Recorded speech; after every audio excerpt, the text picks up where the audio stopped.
Oh, have mercy. Ooh, Lord. It was Thanksgiving Day. I remember buckling in my son in his car seat, and next thing we know, that house right across the street from us is smoking a whole lot. So I immediately called 911. Is it Brownlee house? Yeah. We arrived at the fire scene within minutes of 911 call. I witnessed 2 windows that had been breached, smoke coming out of them, smoke coming from the roof. The fire just got some air, it's really burning, and we got our work cut out for us. My family, they come outside, and I remember hearing that somebody was indeed in the house. So at this point, our hearts dropped. The most important thing is to get the victims out. We looked for a point of entry into the house, which on this house was going to obviously be the front door. They went in searching for the victim, trying to search thoroughly each room and bedroom for occupants. They searched the house until they made it to a bedroom. They found the victim in the bed. He was in the room with the fire was breaching out of the windows. He was within 10 feet of those windows. The bed was heavily consumed with fire. It was clear that he had passed away.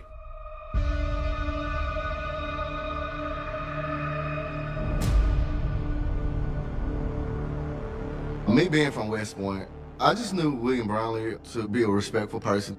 He was a church-going guy. He was 62 years of age. He had multiple sclerosis. William Brownlee Sr., he lived there with his daughter-in-law, Latoya, and his son, William Brownlee Jr. William Brownlee Sr. was bedridden, and they both were taking care of him because of some health issues he had going on at the time. I just hated that fact that, hey, there was somebody that was in the house. That was a very difficult moment, and it was horrific.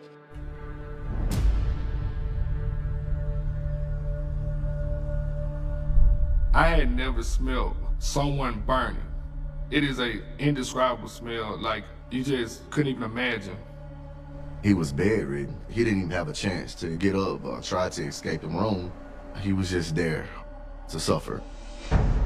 My gut was telling me something's really, really strange here.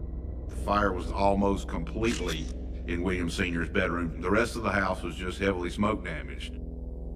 From the bed to where Mr. Brownlee laid and the wall right above his head, all of it was heavily burned, way worse from how it was on the other side of the room.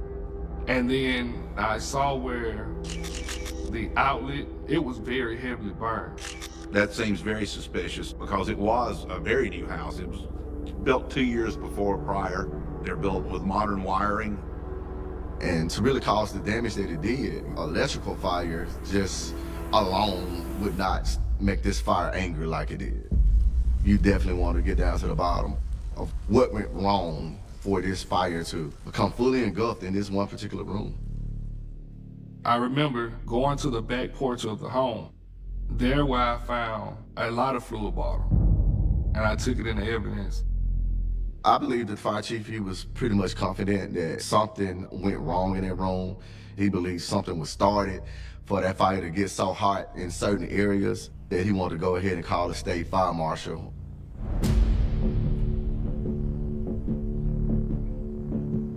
Latoya, she showed up in her vehicle. She gets out her car. She's crying. She's hysterical. What we learned from the initial contact with Miss Latoya Brownlee was she had been visiting family for Thanksgiving before this incident took place. Then she left and went shopping with her auntie, Miss Virgie Gardner. And that's when she got the call that the house was on fire. So she came back to the home.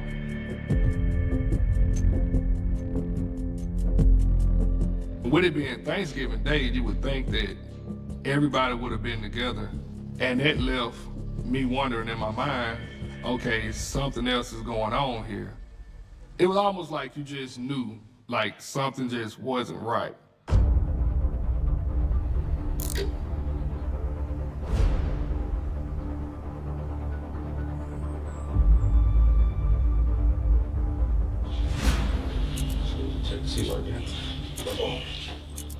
Biggest question was if this fire was actually intentionally set, and the next question was, if it was, why? And can you give me a rundown of yesterday and what all took place? My brothers met at my house, and after that, we was going to my mom's house in Pontotoc in order to have Thanksgiving dinner. So my wife left home first before I did. She went to dinner in Untold to her family's house. So I got a call about 4:26. Is when I actually got the call that my house was fully engulfed in flames. Who gave you the call? Tony Harris. He asked me where I was and told me I need to get to my house as soon as possible, that my house was on fire. But did your wife ever call you at any time? No. Can you state your wife's name for the record? Latoria Janae Brownway. Okay, how long y'all been married? 18 years. Actually, I was filing for divorce next week. Did she know about this? Yes. I had an eviction notice for her.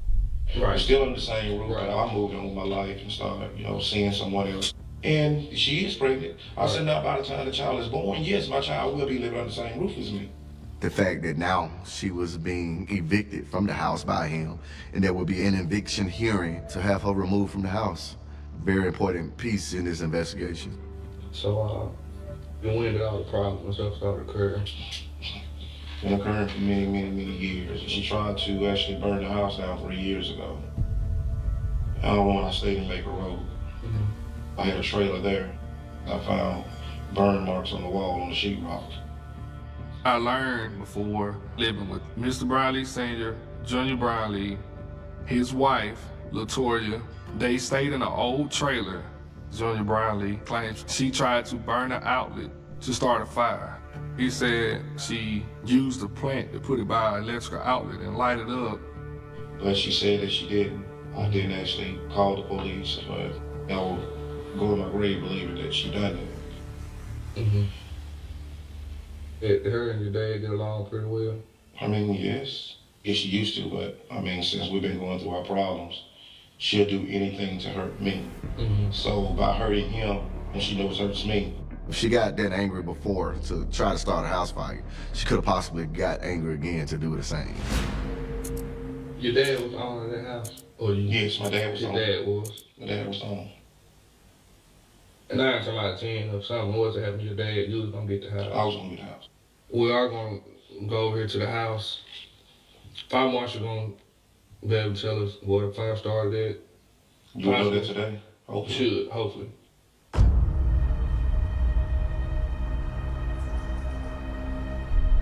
The deputy fire marshals ruled out that it was any kind of electrical problems with the home. He basically told me that the fire was started by someone. After going through the scene and examining like he did, he was also adamant that that fire started in that room. Now we have an intentional fire, and this is a murder investigation. So now we have a suspect that we need to find. We began to look into the insurance claim. It went even over the $20,000 policy. I didn't see enough there for that to be a motive coming from William Brownlee Jr. But on Latoria's hand, I looked at the fact of, you got this divorce situation. Pretty sure she was very upset. At that moment, she most definitely was a suspect for me.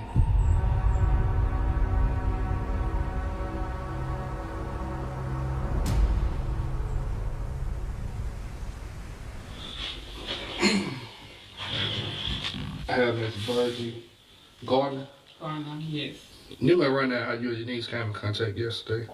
We had Thanksgiving dinner, and after the dinner, we left coming to West Point to go to Walmart. Right.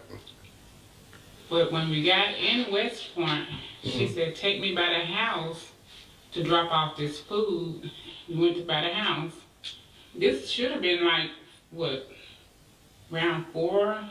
And she got out, went in, and she came back out less than 5 minutes, and we went to Walmart. Soon as we got to Walmart, she got a call saying, smoke coming out of your house. And I'm all upset now. I said, well, is your father-in-law in the house? She said, yes. So I really got nervous then. And then I could see smoke from Walmart parking lot in the air. Right. We just left the house. The store that she went to was not even a mile, if that, from the actual home. She left at 405, a cell phone video that shows the fire fully engulfed at 409. That definitely raises suspicion about what took place at that house. A house fire does not go from 0 to that in that time frame, naturally. A gas leak would have more of an explosion type situation. There's not a real natural cause that's going to allow it to burn that fast, that quick. Basically what you're telling me, y'all left from the residence around 4:05. Now, person called 911 at 4:10, saying the house was in flames. And I got a video showing her the house in flames at that time. That room was burning before she left. Really? She had to sit there and find. They're going through this divorce. Mm-hmm. And I told her just last week, I said, Tora, I said, don't do nothing stupid. Mm-hmm. She said, yeah, because I was I thought about going there and putting a knife in her. So, if I was asked, do I think she capable of doing this? I would say yes. She is evil, hateful, and lowdown, all of the above.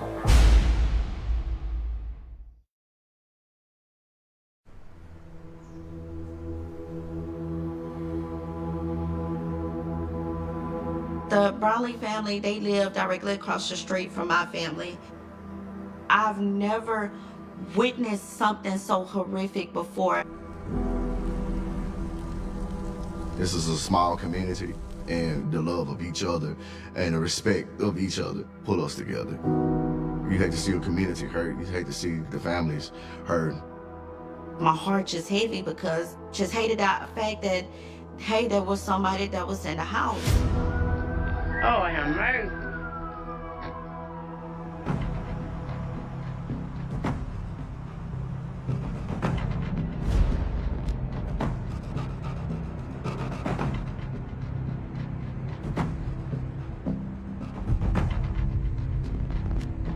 So after she went in the house and came back out to go to Walmart, what did she say? She was talking about him, and when you see him, you just go ahead and tell him he wrong for what he doing. Tell her, leave that on you. I said, you just do what's right. If an uncle or auntie say something about their niece or nephew, you could take it to the bank and cash it. Domestic situations can cause people to do some crazy things because, hurt people hurt people. At that point, I was pretty much sold on it being her, but I still had to prove it. I had to get more than just word of mouth.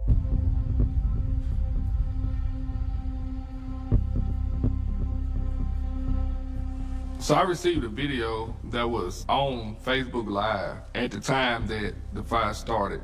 And this was at like 4:09. The 911 call came in around 4:10, 4:11. At 4:11, Latoya makes a post on Facebook about the Black Friday sale. You look at the time span, and it was very odd to me. I think she made that post to try to create an alibi or try to, just say, hey, I didn't set a house afire.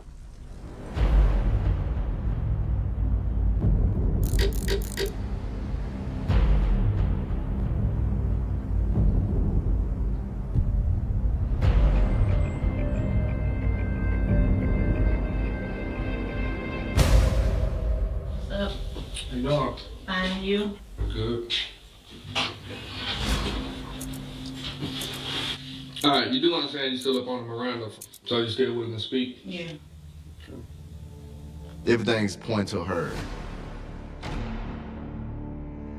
This house was set on fire. The situation going on between her and her husband. She's the only one that went in the house. Now is the time we gotta get her to break and tell us the truth. As of right now, just tell me your thoughts. Just let me know what's going I on. hate it happened, and I love my father-in-law. I hate it happened, and I just want to know what this stemmed from. Mm-hmm. What started this fire? All right, you left June Thursday around what time again?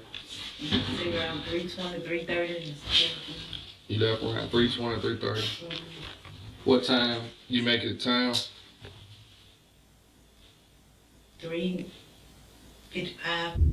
All right, when you get to town, Before you left Unit, was you headed home or was you headed to Walmart? Head to Walmart. Alright, what made you go by the house? They take my plate and I had to use the bathroom. And then I got in the house, took my plate to the kitchen, went to the bedroom to see him. He was in the bedroom. Then I was headed out. Then he asked for a piece of candy and I gave it to him. And he said, I smell some smoke. I said, I smell some too. And I looked in the utility room and I ain't seen nothing burning or no smoke. And I went to the kitchen, make sure there wasn't on the eye, and I didn't see anything. And I came again and I said, I don't know what it is. And that was it, and I left. You actually smelled smoke in the home and you still left? Common sense would have been like, I need to call somebody. I need to get somebody over here and see what's going on. It didn't sit well with me doing that interview with her.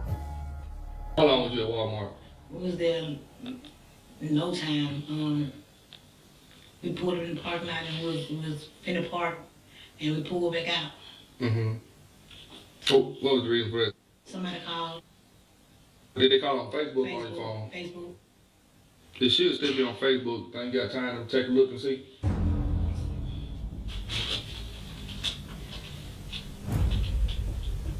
She called you at 4:11. Okay. And y'all stayed on the phone about a minute and 3 seconds, right? I guess. Okay. Was you on Facebook around that time? Was I on Facebook? Mm-hmm. I was at Walmart, so I probably not. You are aware that there's a Facebook post on your page that was made at 4:11 said you was in Walmart parking lot. Okay. Yeah, I guess. You remember that? I can't remember the post, but You remember making that post? I don't remember. You can remember what you did inside the house for those 5 minutes. But all of a sudden, now you don't remember. I think she kind of felt like we was closing in on her. I had to go in a little harder. From what I'm looking at, and from what the fire marshal report is saying, either you wasn't at home at 4 o'clock, or you was there when the fire started. Well, I wasn't there when no fire started, because I don't think I... Did you go in the room? I went in his bedroom. All right, did you go in his bedroom when you first got to the house, or was it right before you left? I went to the kitchen, then I went to his bedroom. Mm-hmm. Then we talked, and he wanted to... Hadn't you used the bathroom yet, like you said? No, I hadn't used the bathroom. But you told me you went to the bathroom. That's the reason why I said you went to the bathroom. You never said you didn't use the bathroom. I didn't use it. So you lied to me, like you used the bathroom? Well, I went to the bathroom and I didn't have to go, so I didn't go. But I did. Listen, you need to start getting your story straight. You need to be straight right now. Okay, I'm Because good. I ain't got time for these lies, okay?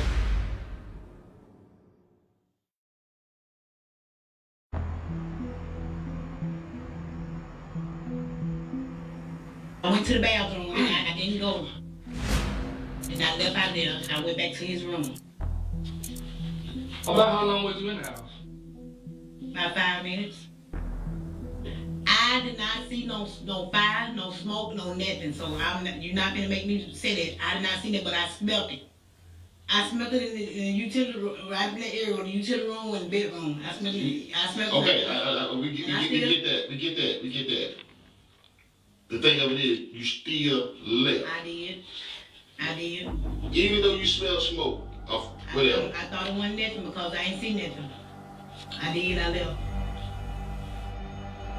She continued to stick with her story over and over again. I'm still seeing the crime scene. I'm still seeing the remains of Mr. Brownlee. I'm still seeing how hot this room got. I want confessions. You still want to see if you can get her to go ahead and break. Now I went to the kitchen, make sure that went on the stove. Seemed like you was pretty upset with him. So you got a lot of lying going on. You better start being straight. You pretty expert in them outlets, ain't you? No, I'm not. You ever fooled around one before? No, I did not. You have? I haven't. Never. Never. Spoke with your husband? You told me 3 years ago, back at the trailer, when y'all got into it, you went to tamper with it to start a fire on the trailer. It was right. I didn't mess with the outlet itself per se. And it was a plant right by the outlet, and I put the plant on fire. That's what I tampered with. So that the plant was real. The plant right there by the outlet. They will make the thing right there, but I'll be a fool to go in and mess with this outlet and get shot. This crazy. Right there by So how the you outlet. set the plant on fire? It was a mattress. A plant, a real live plant, No, it was an artificial plant. and you set it on fire with matches. We all had learned that Latoya Brownlee tried to set a previous house on fire because she got mad at Junior.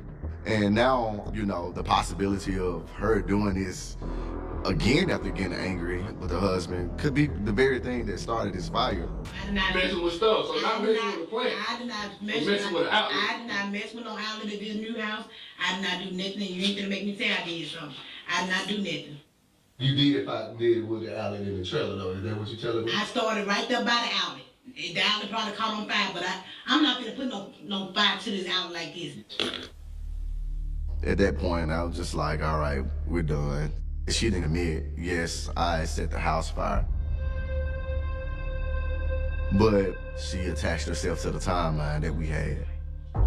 So after that interview, I could have arrested her, but I didn't want to do it just yet because I knew I needed more evidence for it to stick. It was just like a lemon. We was just trying to get all the juice as we could get out of that lemon. And so that's why we opted to continue this investigation.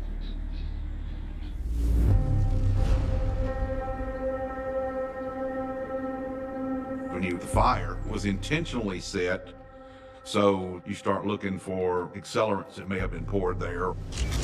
What he saw was something was poured on the glove seat, the flooring, and the bed.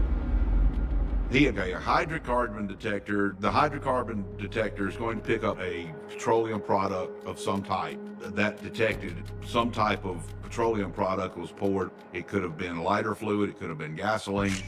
He added an interesting fact that there was also an accelerant on a outlet across the room from the bed. There was no accident at the electrical outlet. There was no faulty electrical outlet. There was an accelerant. Somebody poured liquid on the outlet trying to make it look like the outlet had started the fire. But it doesn't go from her being in the house at 4:07, closing the door, walking out, to what you had 2 minutes later from a naturally occurring electrical fire in a wall. It doesn't happen. Another specific detail that he gave us that was important, that there was charring on the inside of the door of the room, but there were none on the outside. We determined that the door had been closed during the fire. Now, at some point in time, it was opened by my guys when they were fighting the fire.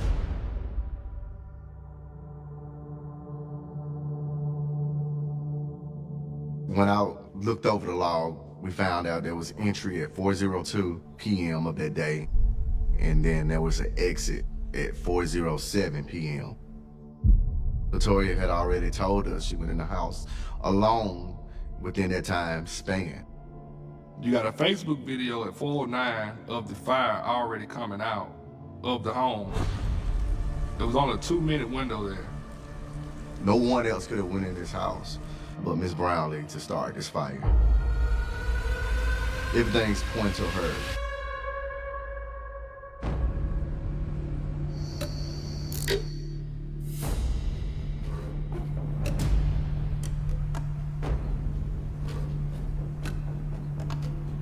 Even though we had all the evidence that we had, I still wanted to talk to her because I still wanted that confession from her as to why she done what she done.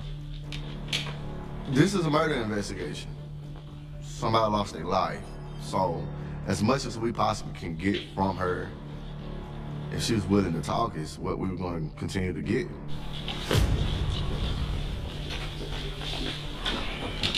Fire Marshal Mike Ivy and Detective Johnson were interviewing her. Of course, Mike, he would take the lead. This is a tragedy, and it's up to us to figure out what happened. And when the investigators looked at the scene yesterday, they determined that somebody purposely set the fire. So where we're at right now is to try to figure out what happened. What did Now, the fire? where? Yes. In the bedroom where he was. The problem we've got is somebody set the fire. And we can't find anybody that was in that house other than you.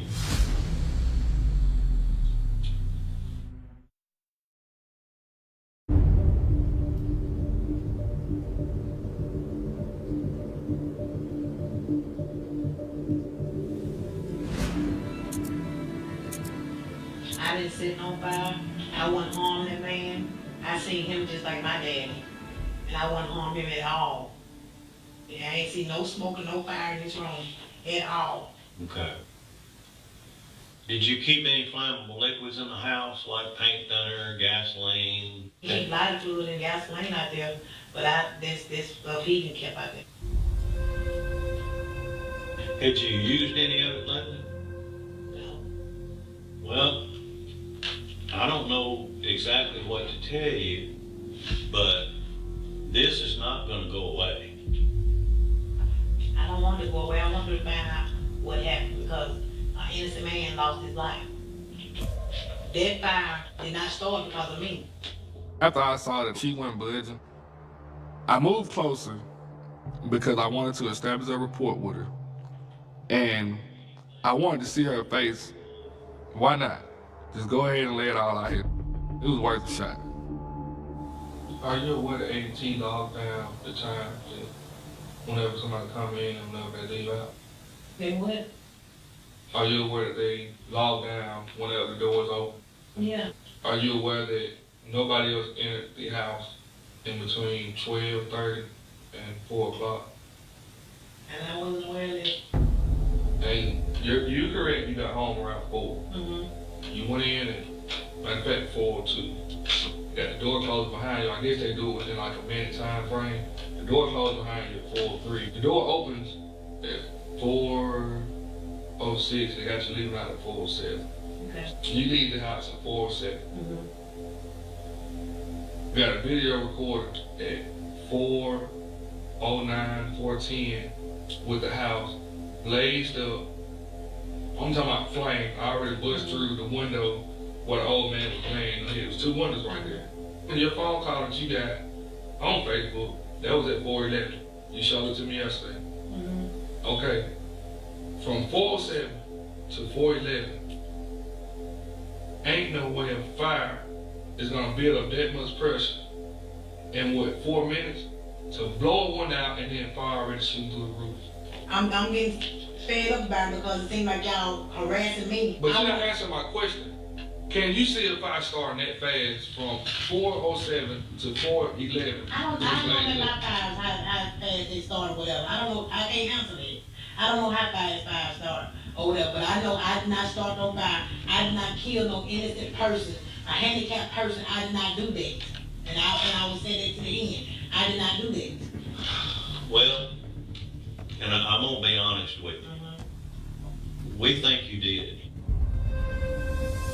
When I took him, when I gave him that candy, I was in the room with him. I didn't see no smoke. I didn't see no sign of smoke, but I smelled smoke. I said, well, we'll get Junior to check in when he get here. He said, okay. Right. And you closed the door and walked out? No, don't close the door. Don't close the door. You don't close the door? No. Alright. Now we got another problem. What? Because I know he didn't get out the bed and go and close the door. That door was not closed. If I was the last one there, I know I did not close that door. And I know that he did not get out of bed and walk over and close the door. So you ought to feel like me, there's a problem somewhere where someone closed that door. And that ought to be something you're concerned about. Who closed the door? You should also be concerned about who was in the house to set this fire. And for it to go that fast, there had to been some kind of accelerant or something poured to make it just blaze that fast. I've been doing this a long time. He's been around this a long time. This doesn't happen in 2 minutes. I just know I didn't do it. What I'm saying is, forget about the fire being set. Right. There was a fire in that room at that time, and you're putting yourself in the room. You're saying, I gave him the candy. I stood by the bed. There wasn't no fire in the room. There was. I didn't see no fire. There was. There was. I didn't see that. There's no way you could have. I didn't see a fire in the room, and there ain't no way I leave a person right there, handicapped person, see a fire and can't get out. I mean, that was her story. I felt like she was gonna stick to it. So I got to dealing with just her personal life as far as her and her husband. I figured if I could play on that side of her emotions, that she would maybe get upset and actually like tell me what it was as to the reason why she did it. But listen to me. I understand what you're going through. Yeah. I understand your husband made you mad past month or so. I understand it's a lot going on. It's a lot you're dealing with. It's a lot on you. Got nothing to do with the situation at hand. You knew this divorce was coming up. You knew all of this. I Yeah, understand that. Me and his situation ain't got nothing to do with this situation at hand. I want to took no innocent life.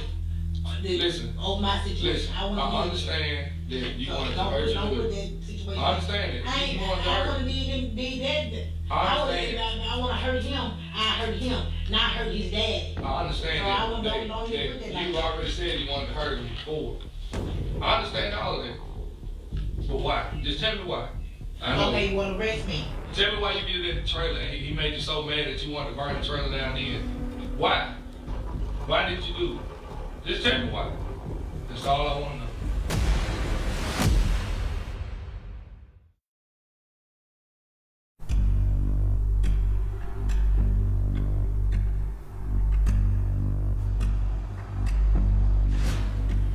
When we was at the trailer, I had set that plant on. It wasn't a plant. It was a. It was a socket in the wall. It was a plant right by the socket on the wall. Exactly. Okay. Exactly. Don't tell me what I And did. I you know did it what with that socket. No, I know what I And did. you did it with this socket. I know what I did. I ain't messing with I the know, socket. I know, Okay. I know. Okay, you want to arrest me? I know what I did. Listen. And I know I didn't harm no innocent man, crippled man that can't do nothing for themselves. I would never do nothing like that, young or old. Well, the only thing I can say is what you're saying. This is your last opportunity. If you want to make this right and talk about, there was a fire. Well, forget about being I there. didn't say no fire. Don't stop this right here, because I didn't do nothing. Let me and him go ahead and speak for a second. We're gonna let you go. We wanted to arrest her, but that would become risky because then she would probably lawyer up. We were still waiting on the autopsy and the lab report. We wanted to make sure that when it was time to make that arrest, we had everything set in stone to move forward. I just thought it. If you ain't got nothing else to talk to us about, nothing else you want to tell us, here you go. I really wish you could have cleared it up more. That's part of it. That is what it is. That's what happened. So, there's nothing else I can say about it. All right. At the end of that interview, she looked back at us and it was like, dang, y'all still ain't gonna arrest me, and just walked on out like it was nothing. I felt like it was just a waiting game. Like I knew next time I see you, I'm gonna have you in handcuffs.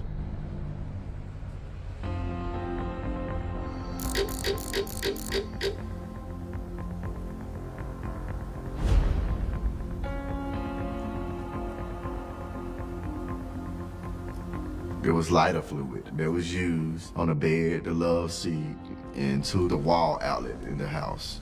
We also get the preliminary autopsy report from the medical examiner's office. Mr. Brownlee died of thermal injuries, meaning he burned to death. The manner of death was a homicide. Accelerant was poured all over his body as well as in his mouth. And I thought back to my conversation with Latoya about how I gave him a piece of candy. He asked for a piece of candy, and I gave it to him. There's something about this piece of candy that she claims she gave him that's not registering. And that left me wondering in my mind, okay, something else is going on here. Could it be lighter fluid that she had put in his mouth? And he said, I smell some smoke. I said, I smell some too. It's one thing to burn, but to burn from your mouth and your body like that was just what I would say is just low down. Exactly the words that her aunt said about her in that interview. So she is evil, hateful, and low down, all of the above. She was just this low-down individual that'll do anything she had to do to get back at her husband.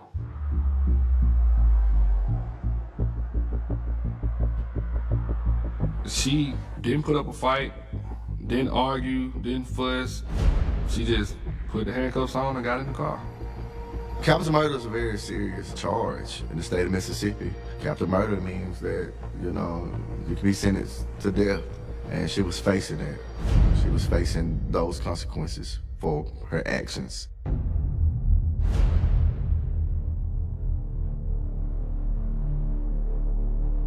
We was working hand in hand with the district attorney's office. Well, this case was potentially going to trial, but I still wanted her to go ahead and give the confession. The family deserved it. The family deserved the truth about what happened to their father.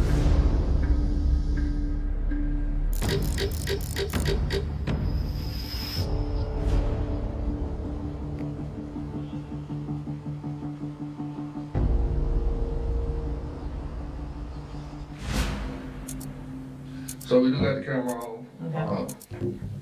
Your name is Latoya Brown. Yes, correct? it is. All right. You understand the charge that you have right Yes. now? Mm-hmm. What you charged with right now? Capital.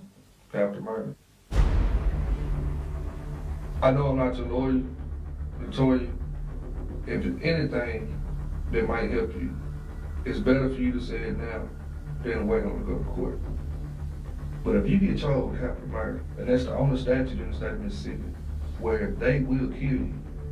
It might be 5 years after you go to jail, it might be 10, but they will kill you.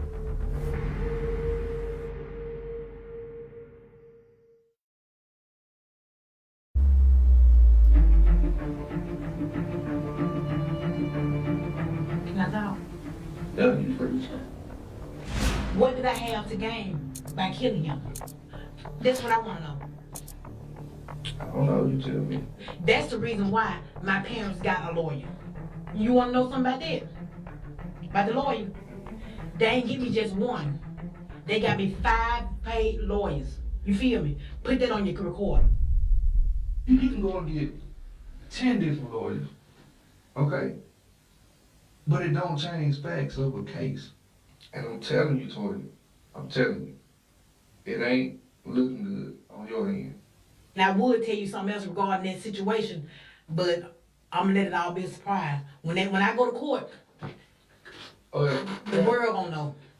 And I'm telling you, you don't want to wait on court to decide to. Why? Because at that point, it's going to be pretty much too late. No, I'm not. I'm telling you. What you think can happen? I'm just telling you, Toy, you got a long road to travel. You feel better getting off your chest. You really, really, really, really want to get this off your chest.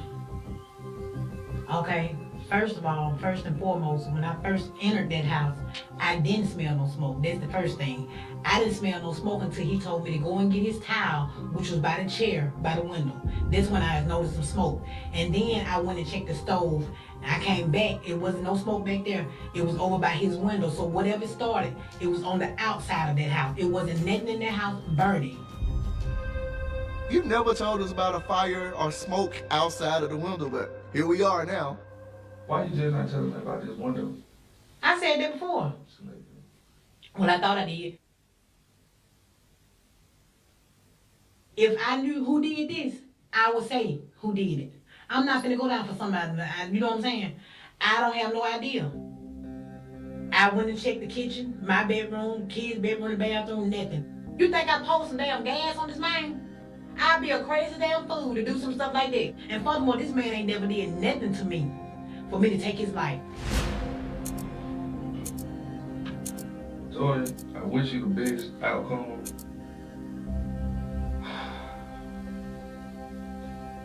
Life itself is too short. You might not tell me today. You might not tell me when I come out of your court date. And I might be old and gray by the time you decide to tell what really happened that day. But like I told you, whether you got one lawyer or 5 lawyers, he don't change facts of a case. Okay? Like I said, I didn't commit this crime, so I already know I'm not finna go down for somebody to do. One thing about it, God done already showed me. I'm lying up with God. He done already showed me. I'm gonna walk. I'm gonna walk. Cause when I get through pleading my case, I'm gonna walk. Believe it. You said you're a Christian, so I believe I can go. God always forgive you. Or you can keep living in denial. That's between but you and God. But I can tell you, on that day, when you go to court, I hope God is with you that day. Because it ain't gonna work out the way you think it's gonna work out. We gave her so many chances to go ahead and present the facts, but then she went back to the snoring. And so after the final interview with her, we were prepared to go to court with her and the 5 lawyers that she had.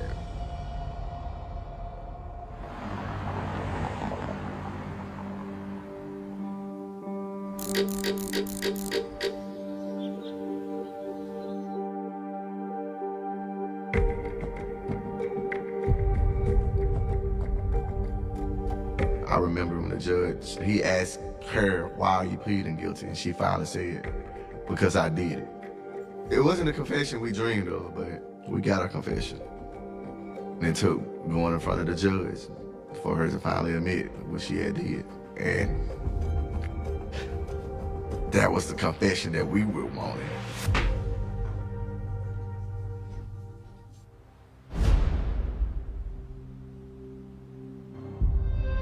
I feel like her motive was to get back at her husband. And she done that by taking his dad from him. It was such a hard situation that affected so many different people. So many different lives were changed behind this. He was a great guy. He was a church-going man, great family man. So that's how the city. The summer air hung heavy over Milwaukee, sticky and thick, pressing against the city like a damp blanket that refused to lift. Streets shimmered under the relentless heat, the asphalt radiating waves that blurred the edges of reality. In the quiet of an ordinary apartment building on North 25th Street, something had begun to rot, not just the air, but the very sense of safety the tenants had taken for granted. At first, it was subtle, a faint odor that crept under doors and around corners, dismissible as trash left too long in the hallways, or perhaps a forgotten meal, discarded carelessly by some absent-minded neighbor. But then it grew sharper, heavier, a chemical stench tinged with iron and decay, and it began to invade the lungs, clawing at consciousness with a persistence that could not be ignored.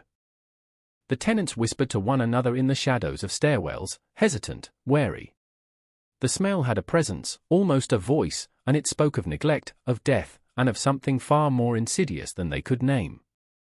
Some covered their noses, others quickened their pace, yet no one truly understood what lay behind the nondescript door at the end of the hall, behind the peeling paint and the faint, flickering light that barely reached the edges of the threshold.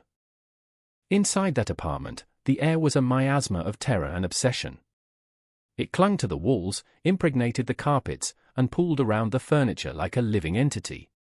The curtains, once neutral beige, sagged under the weight of months of unwashed dust. Bookshelves bowed and leaned under the pressure of their own contents, which were as much trophies as they were records, photographs meticulously arranged, small trinkets preserved with an almost ritualistic care.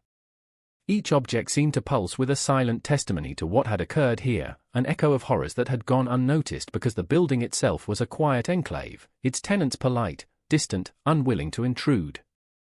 Jeffrey Dahmer lived in that apartment, a figure that could have been invisible if not for the smell and the eventual awakening of suspicion. To the casual observer, he was unremarkable, an ordinary man living a solitary life, polite to neighbors, quiet, unobtrusive. But his mind was a labyrinth of darkness. He had constructed in his head a universe where control was absolute and the boundaries between life and death, pleasure and horror, were malleable, pliable, subject to his whims. The apartment was not merely a dwelling, it was a theater of obsession, a laboratory of depravity, a shrine to his own desires. Even before the world would know his name, Jeffrey had been shaped by isolation. Childhood memories were steeped in loneliness, moments of rejection and discomfort that slowly warped his understanding of intimacy and control. Animals became his first subjects, small creatures whose lives he dissected with meticulous care, fascinated by the mechanics of their bodies. He kept parts, preserved them, studied them, as if by understanding them he could somehow assert dominance over the fragility of life itself. The seed of something monstrous took root early, nurtured by curiosity and the absence of empathy, and over the years, it grew into a compulsion that would later find its ultimate expression in the acts that made the apartment infamous. Those who would later investigate the crimes could not reconcile the image of Dahmer, the soft-spoken, polite man, with the scenes they uncovered. It was as if the apartment itself had been a portal to a hidden dimension, one where horror was not only imaginable but meticulously organized.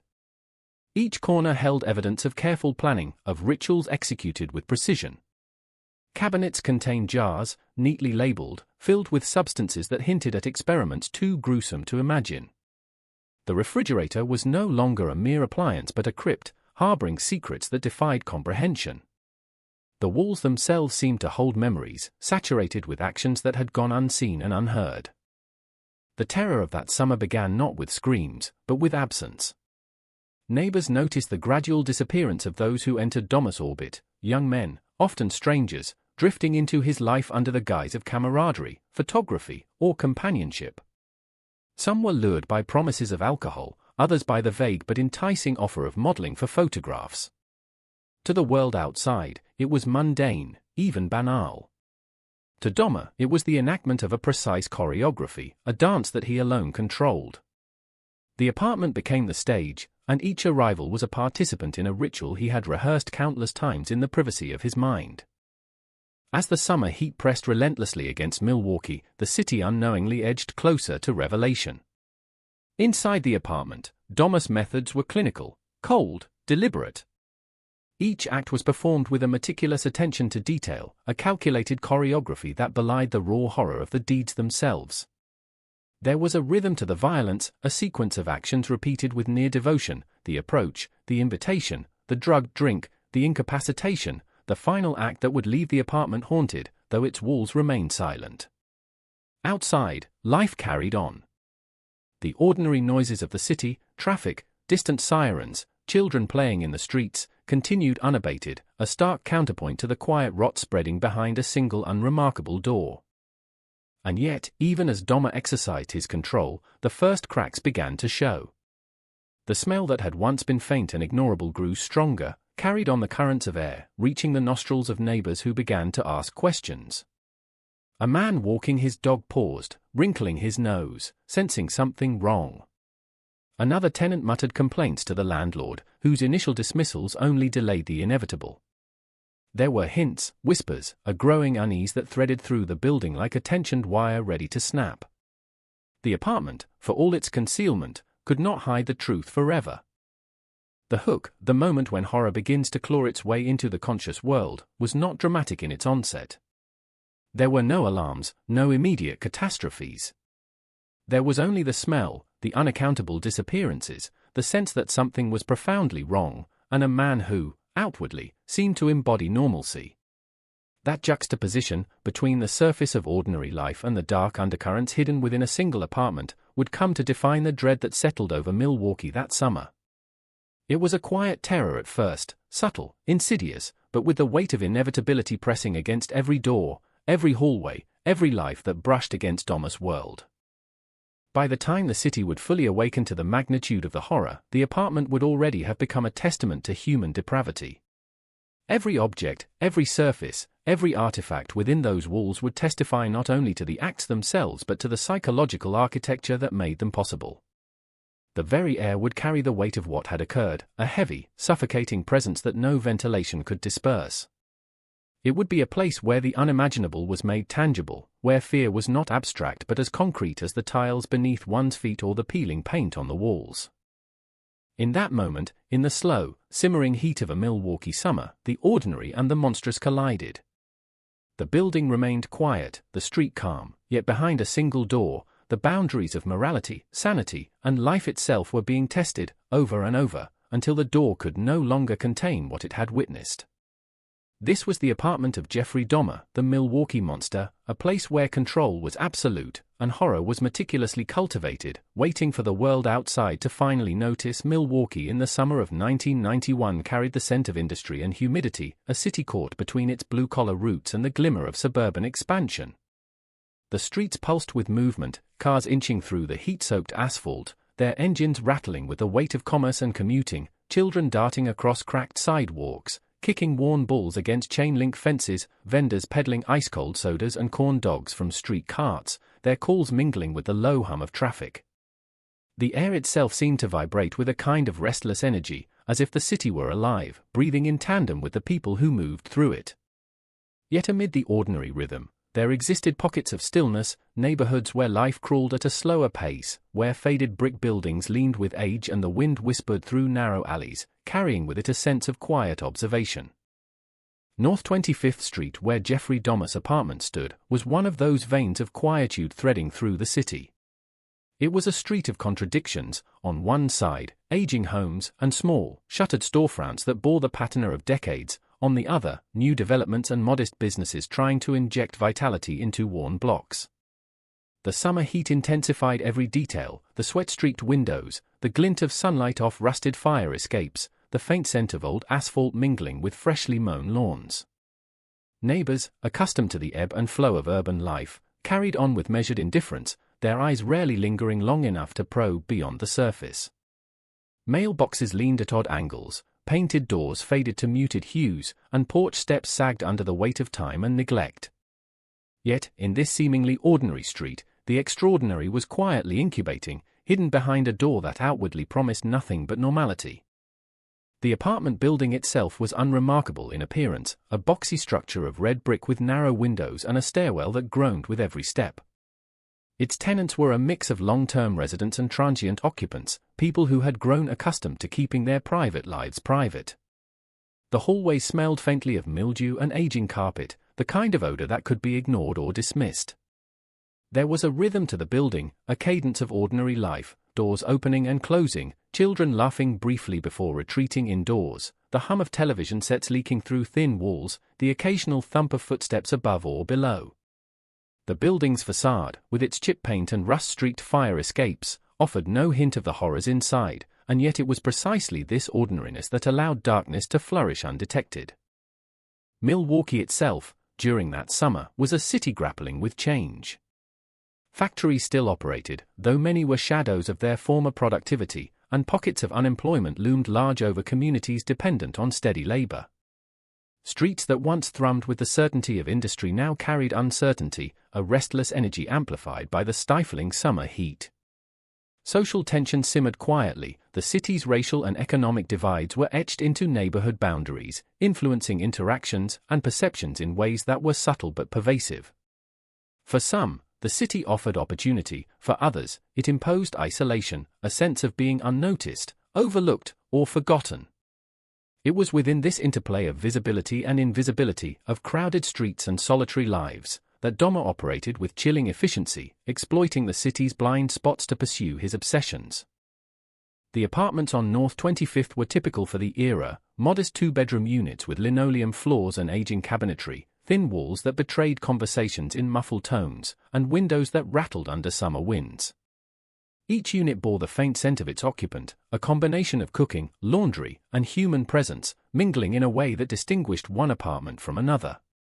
But in Dahmer's unit, the ordinary smells were subverted by a darker, persistent odor, one that spoke of decomposition, chemical preservatives, and long-held secrets. The apartment itself was a study in contrasts. From the outside, it resembled countless other units, innocuous and banal. Inside, it was meticulously arranged to serve as both home and laboratory, a space where the ordinary and the horrifying coexisted in careful equilibrium. The city streets beyond the building teemed with life, seemingly indifferent to the horrors that had begun to accumulate behind closed doors. Young men walked alone, unaware that their presence and vulnerability had already been noted, catalogued, and studied by someone who watched not with curiosity but with intent.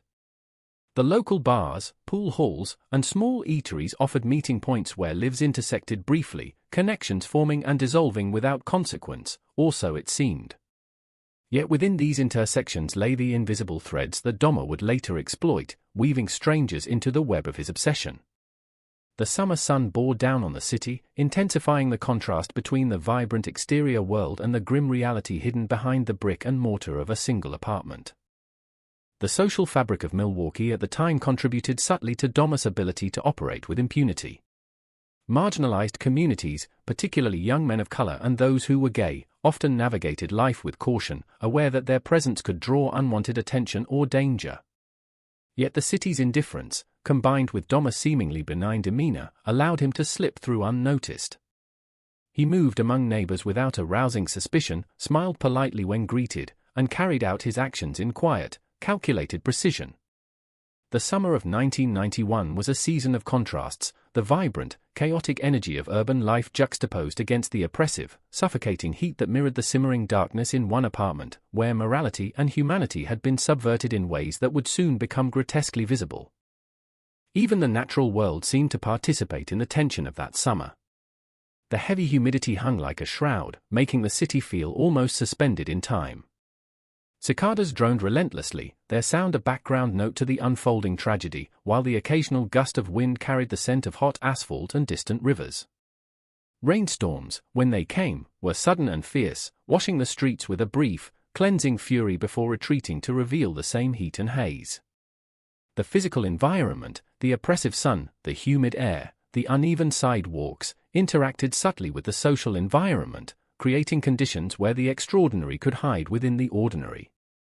The building's tenants, for their part, were caught in the mundane routines of their lives. Children played, parents went to work, elderly residents maintained their apartments as best they could, and neighbors exchanged polite nods in the hallways. Yet the creeping presence of Dahmer's apartment began to puncture that ordinariness, manifesting first as a strange odor, then as a quiet unease that settled over those who passed by the door. Some noticed things out of place, a trash bag left too long in the hall, a flickering light behind a closed door, but few connected these small anomalies to the monumental horrors that were quietly being enacted. The contrast between perception and reality became a defining feature of the summer, an invisible tension threading through the city, quietly preparing it for the revelation to come. Within the apartment, Dahmer's environment reflected both his compulsions and his meticulous planning. Furniture was arranged to maximize control, lighting was subdued yet sufficient to navigate the space safely, and surfaces were kept clear for acts that required precision and calculation.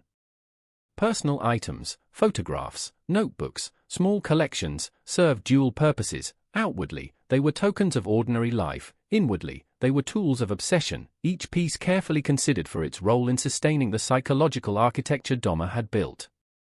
Every corner, every drawer, every shelf was a potential site of horror, yet from the outside, all of this remained invisible, as ordinary as the city itself. It was in this ordinary city, under the oppressive weight of summer heat and amid the rhythms of everyday life, that the extraordinary unfolded. Milwaukee, with its bustling streets, its diverse neighborhoods, and its simmering social tensions, provided the canvas upon which Dahmer painted his dark vision. The apartment building on North 25th Street, unremarkable in every visible way, was both crucible and theater, incubating acts that would shock the nation. The juxtaposition of ordinary life and hidden horror of vibrant city streets and the suffocating stillness behind a single door set the stage for the events that would come to define Dahmer's legacy, not only as a killer but as a figure whose existence challenged assumptions about evil, visibility, and the ordinary. As summer stretched on, the tension in the air was almost tangible. Milwaukee moved with its familiar cadence, children laughing, traffic flowing, workers returning home under the fading sun. Yet behind the walls of one apartment, time seemed to function differently, measured not in hours or minutes but in the preparation and execution of acts that defied comprehension. The city, for all its noise and activity, remained blind to the horrors growing quietly within its heart, a blindness that would only be shattered when the inevitable moment of revelation arrived. And so, Milwaukee in 1991 existed in duality, a city alive with movement, color, and noise, and simultaneously a city shadowed by the hidden terror of one apartment, one man, and a series of crimes so meticulously hidden that the ordinary world could continue its rhythm, unaware that its streets, its sidewalks, and its buildings were witnesses to the extraordinary depths of human depravity. The stage was set, the players unaware, and the heat of summer pressed down like a silent accomplice, bearing witness to the darkness that had taken root in the ordinary, waiting for the moment when the truth could no longer remain hidden. In the rhythm of Milwaukee's summer, amidst the heat and the hum of everyday life, young men moved through the city like drifting leaves caught in currents they could not fully see. Among them were those who would come into contact with Jeffrey Dahmer, each carrying their own hopes, fears, and quiet aspirations, entirely unaware that their paths were about to intersect with a darkness that would alter history. The victims were not defined merely by their tragedy, they were individuals with dreams, routines, and lives that resonated with vitality and promise, lives that contrasted painfully with the horror that awaited them. Many of Dahmer's victims were young men navigating the precarious edges of urban life. Some were immigrants, drawn by the promise of opportunity but confronted with alienation, working odd jobs to sustain themselves while trying to make sense of a new city. Others were local youths, part of communities that were tight-knit but vulnerable, relying on friendship networks and transient acquaintances for social connections. They carried with them the subtle markers of their identities, skin tones, hairstyles, fashion choices, that, in Dahmer's perception, rendered them desirable, approachable, and ultimately, controllable. These were ordinary lives, yet the ordinary often masked profound vulnerability, and in the wrong context, that vulnerability could become a fatal invitation. The stories of these men are fragmented, reconstructed from the faint traces left behind, photographs, family recollections, the occasional diary entry, and the testimonies of friends who never quite understood their disappearance until it was too late. One can imagine the daily routines they adhered to, walking down familiar streets to work, visiting local shops, exchanging greetings with neighbors, laughing with friends over a beer in a dimly lit bar. These routines, so mundane, were simultaneously their protection and their peril. In Dahmer's mind, the very ordinariness of his victims made them perfect candidates for manipulation. They were human enough to be trusted, young enough to be pliable, and isolated enough to slip quietly into the folds of his apartment without raising immediate alarms. Each victim had a story beyond their final moments, a history of relationships, small ambitions, and fleeting joys. Some were students, working towards degrees that promised futures they could only imagine. Others were laborious or service workers, striving for stability in a city that offered both opportunity and marginalization. The texture of their lives, the calloused hands of someone working long hours, the laughter shared over a game, the quiet moments spent alone reading or sketching, added a layer of humanity that made the horror of their fate all the more incomprehensible. They were not merely statistics, they were young men whose absence would ripple through families and communities, leaving voids that could not be filled.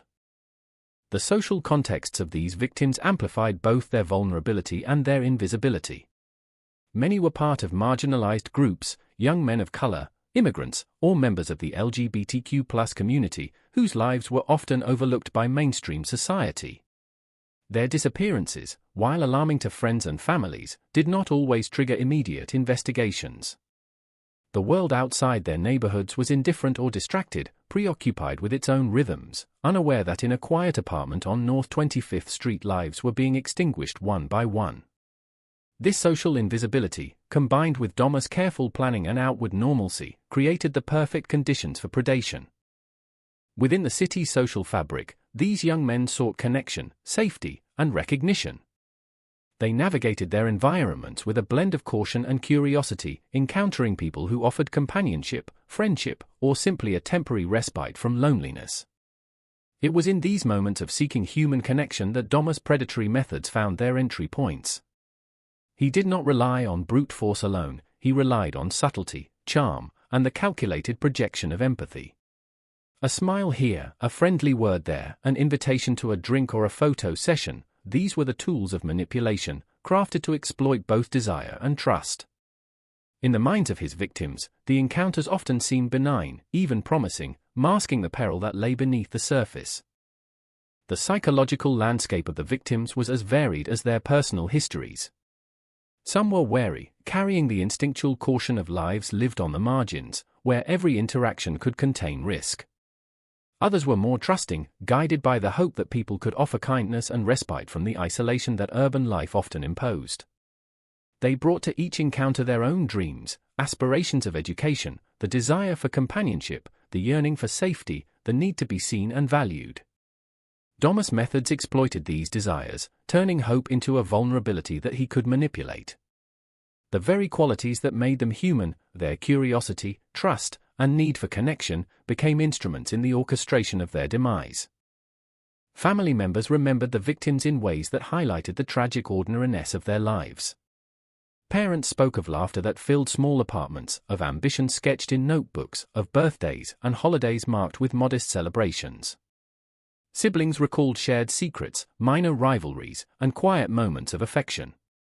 Friends recounted late-night conversations, casual outings, and fleeting romances. Every memory, every mundane detail, became a counterpoint to the horror that would later define public perception. The victims' humanity, their hopes, fears, and joys, contrasted painfully with the violence that awaited them, emphasizing the depth of loss and the enormity of the crimes. Even in the moments leading up to their final encounters, the victims exhibited the ordinary rhythms of life. Some walked through city streets under the fading glow of summer dusk, the hum of traffic a constant companion. Others lingered in small bars or corner stores, engaged in conversations that ranged from trivial complaints about work to speculative talk about the future. The microcosms of their lives, the smell of coffee in a cafe, the warmth of sunlight on their skin, the laughter of friends, were all elements of a reality that Dahmer would soon infiltrate and distort. Each ordinary gesture, each familiar routine, became a thread in the intricate web he wove around them. Dahmer's method was tailored to the nuances of his victims' lives. He observed them closely, noting patterns, preferences, and vulnerabilities. A young man who frequented a particular bar might be approached with familiarity, another who lingered in a park could be engaged with offers of companionship. The careful selection process reflected an understanding not only of physical opportunity but of psychological susceptibility. Dahmer's attention to detail extended to the smallest gestures, a smile offered at the right moment, a seemingly empathetic comment, the projection of trustworthiness. He constructed an illusion of safety that allowed his victims to let their guard down, setting the stage for the acts that would follow. The diversity among the victims added layers of complexity to the narrative of Dahmer's crimes. Each brought their own cultural background, social experience, and personal history into the equation, yet each encounter followed a disturbing pattern: initial engagement, the lure of companionship or opportunity, the manipulation of trust, and finally, the execution of Dahmer's meticulously planned acts. Understanding the individuality of each victim is essential, for it underscores the premeditated nature of the crimes. They were not random or anonymous, they were carefully chosen, each life a deliberate target within the broader design of his obsession. Beyond the individual stories, the victims collectively illustrate a broader societal context, a city in which marginalized lives could be overlooked, in which disappearances did not always prompt immediate scrutiny, and in which the ordinary routines of urban life created blind spots that could be exploited. Their stories reveal both the vibrancy of youth and the fragility of safety, highlighting how easily trust can be manipulated and how devastatingly ordinary circumstances can intersect with extraordinary evil. The tragedy of their lives is compounded by the fact that society's inattentiveness, however unintentional, created conditions that Dahmer could exploit with chilling efficiency. Each memory of a victim, whether it is a quiet laugh, a gesture of kindness, a fleeting glance, or a personal ambition, serves as a reminder of what was lost and why their humanity matters. In recounting their stories, one does not merely acknowledge the crimes, one restores the individuality that might otherwise be obscured by sensationalism. Their lives, full of ordinary details, hopes, and dreams, stand in stark contrast to the calculated horror that awaited them, emphasizing the gravity of Dahmer's actions and the depth of human loss. The humanity of the victims is further evident in their interactions with the world around them. They were students of life, absorbing the textures of the city, engaging with friends, family, and strangers alike, navigating relationships with care and enthusiasm. Some expressed creative impulses, whether through music, art, writing, or photography. Others pursued work or studies with quiet dedication, building incremental paths toward futures that, tragically, would never be realized. They embodied curiosity, warmth, and ambition, the very traits that made them approachable to someone like Dahmer, whose perception of humanity was filtered through the lens of obsession and control. Ultimately, the victims of Jeffrey Dahmer were more than a list of names or the sum of horrors inflicted upon them. They were full lives interrupted, trajectories erased, and potential unrealized. Their stories are a mosaic of ordinary moments rendered extraordinary only by the violence that overshadowed them.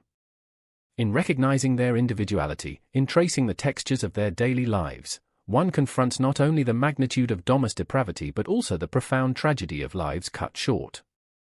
The weight of their absence is felt not only in the physical void left behind but in the haunting contrast between the vibrancy of life and the calculated darkness that claimed it. In recounting the lives of these young men, one must remember their laughter, their ambitions, their fears, and their joys. Each photograph, each anecdote, each family memory serves as a testament to the vibrancy they brought into the world, a counterpoint to the horror that would later define their legacy in public consciousness. They were not mere victims, they were individuals whose ordinary lives became the canvas upon which extraordinary evil would be enacted.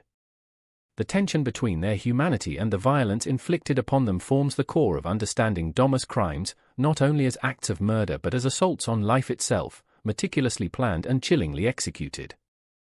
The stories of the victims, when woven together, illustrate a profound truth about the nature of Dahmer's predation. It was not random, it was not chaotic, it was deliberate, exploiting the ordinary rhythms of life, the trust inherent in human connection, and the social conditions that allowed invisibility to cloak vulnerability.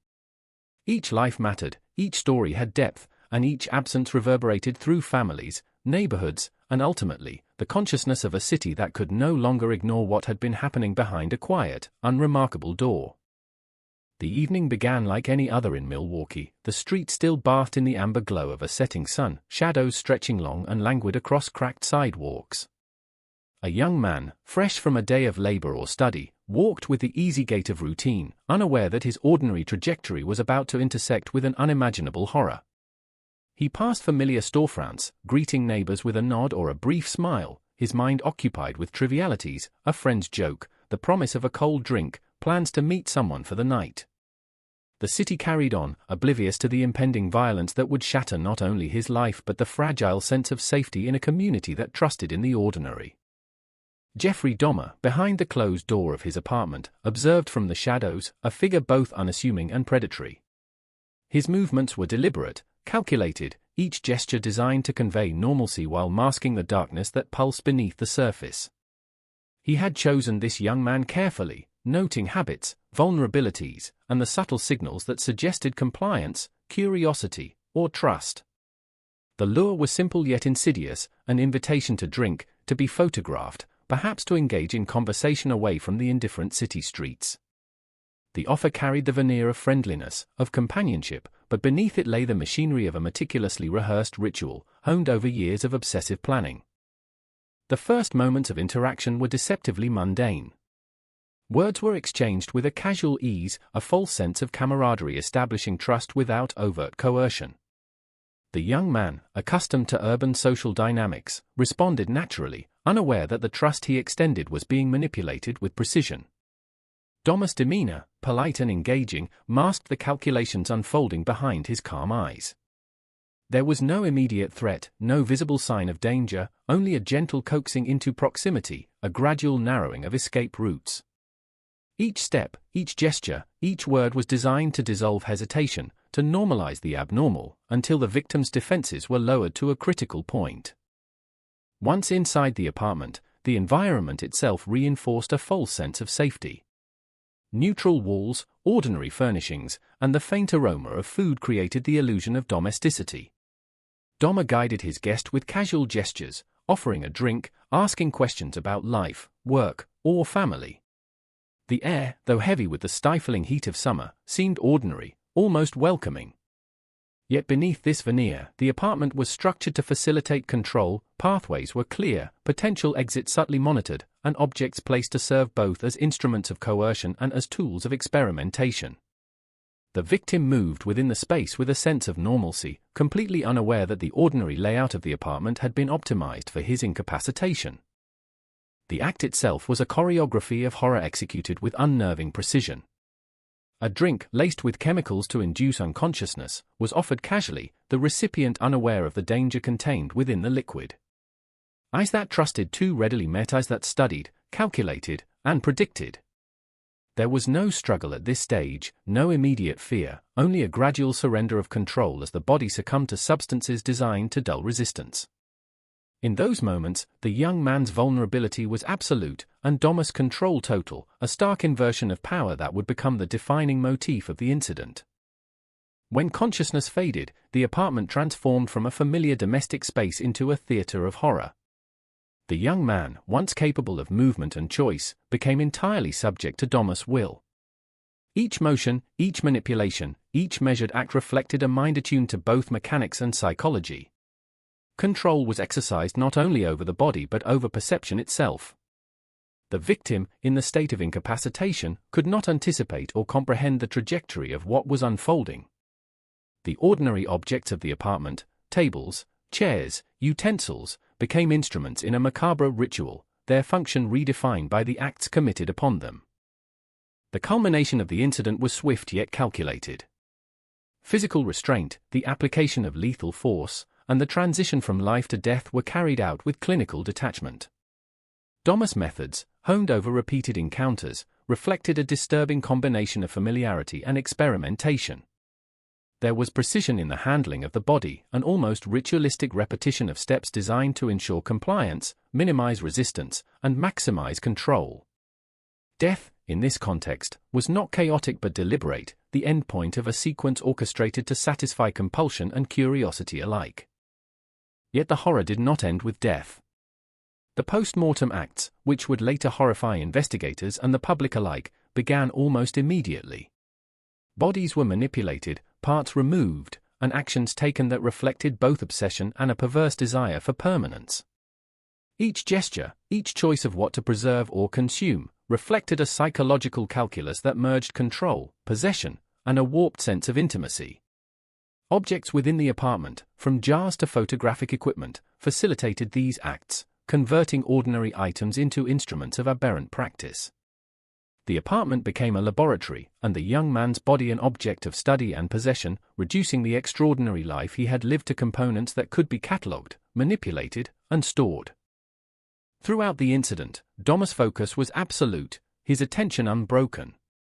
Every movement, every tactile interaction, every moment of observation was part of a larger mental schema, a system of thought that sought to impose order and permanence on acts that were inherently destructive. The psychological intensity of this focus was matched by the physical detail, the way limbs were positioned, the methods used to preserve or alter tissue, the careful documentation of each act through photographs or written notes. The ordinary rhythms of human activity were inverted and reproposed, transformed into mechanisms that sustained a private universe of obsession and control. The apartment, already charged with tension and odor, absorbed the imprint of the act. Surfaces bore the residue of interaction, floors held traces of struggle or preparation, and the air thickened with the latent energy of violence. Every object, every space, every shadow became a participant in the horror, witnesses to acts that were meticulously concealed from the outside world. The environment, both ordinary and extraordinary, mediated the relationship between predator and victim, amplifying the sense of inevitability and containment that defined the incident. The broader context of Milwaukee, so vibrant and alive just beyond the apartment walls, offered stark contrast to the violence unfolding inside. Streets continued to pulse with life, pedestrians moved with casual indifference, and the sun cast long, unsuspecting shadows. The ordinary world, moving with habitual rhythm, stood in silent juxtaposition to the extraordinary darkness concealed within a single door. This contrast amplified the psychological intensity of the incident, underscoring the vulnerability of the victims and the careful exploitation of ordinary spaces to facilitate acts that were anything but ordinary. In the aftermath of each encounter, the apartment returned to its deceptive calm. Surfaces were tidied, evidence meticulously stored, and the ambient cues of violence subdued, leaving only subtle hints that would later contribute to discovery. Dahmer's routine maintained the appearance of normalcy, ensuring that the next encounter could proceed with the same precision. Life outside continued, unaware of the cycles of horror unfolding behind walls that had become both sanctuary and prison. The rhythm of the city, traffic, children's laughter, conversations in bars, obscured the extraordinary acts occurring quietly within, emphasizing the terrifying ordinariness of evil hidden in plain sight. The incidents, repeated over time, created a pattern that reflected both obsession and opportunity. Each victim was carefully selected, each act meticulously executed, and each environment manipulated to maximize control. The cumulative effect of these encounters was not only the extinguishing of lives but the construction of a psychological architecture in which control, possession, and permanence were inextricably linked to violence. Domus' apartment became a crucible in which the ordinary and the horrific were fused, a space where human life was reduced to objects, actions catalogued, and horror internalized. The narrative of the incident is incomplete without recognizing the humanity that preceded the horror. Each young man brought to the apartment a lifetime of experiences, relationships, and ambitions. They laughed, they dreamed, they hoped. In their ordinary movements, their trust, and their engagement with the world, they unknowingly set the stage for a confrontation with extraordinary evil.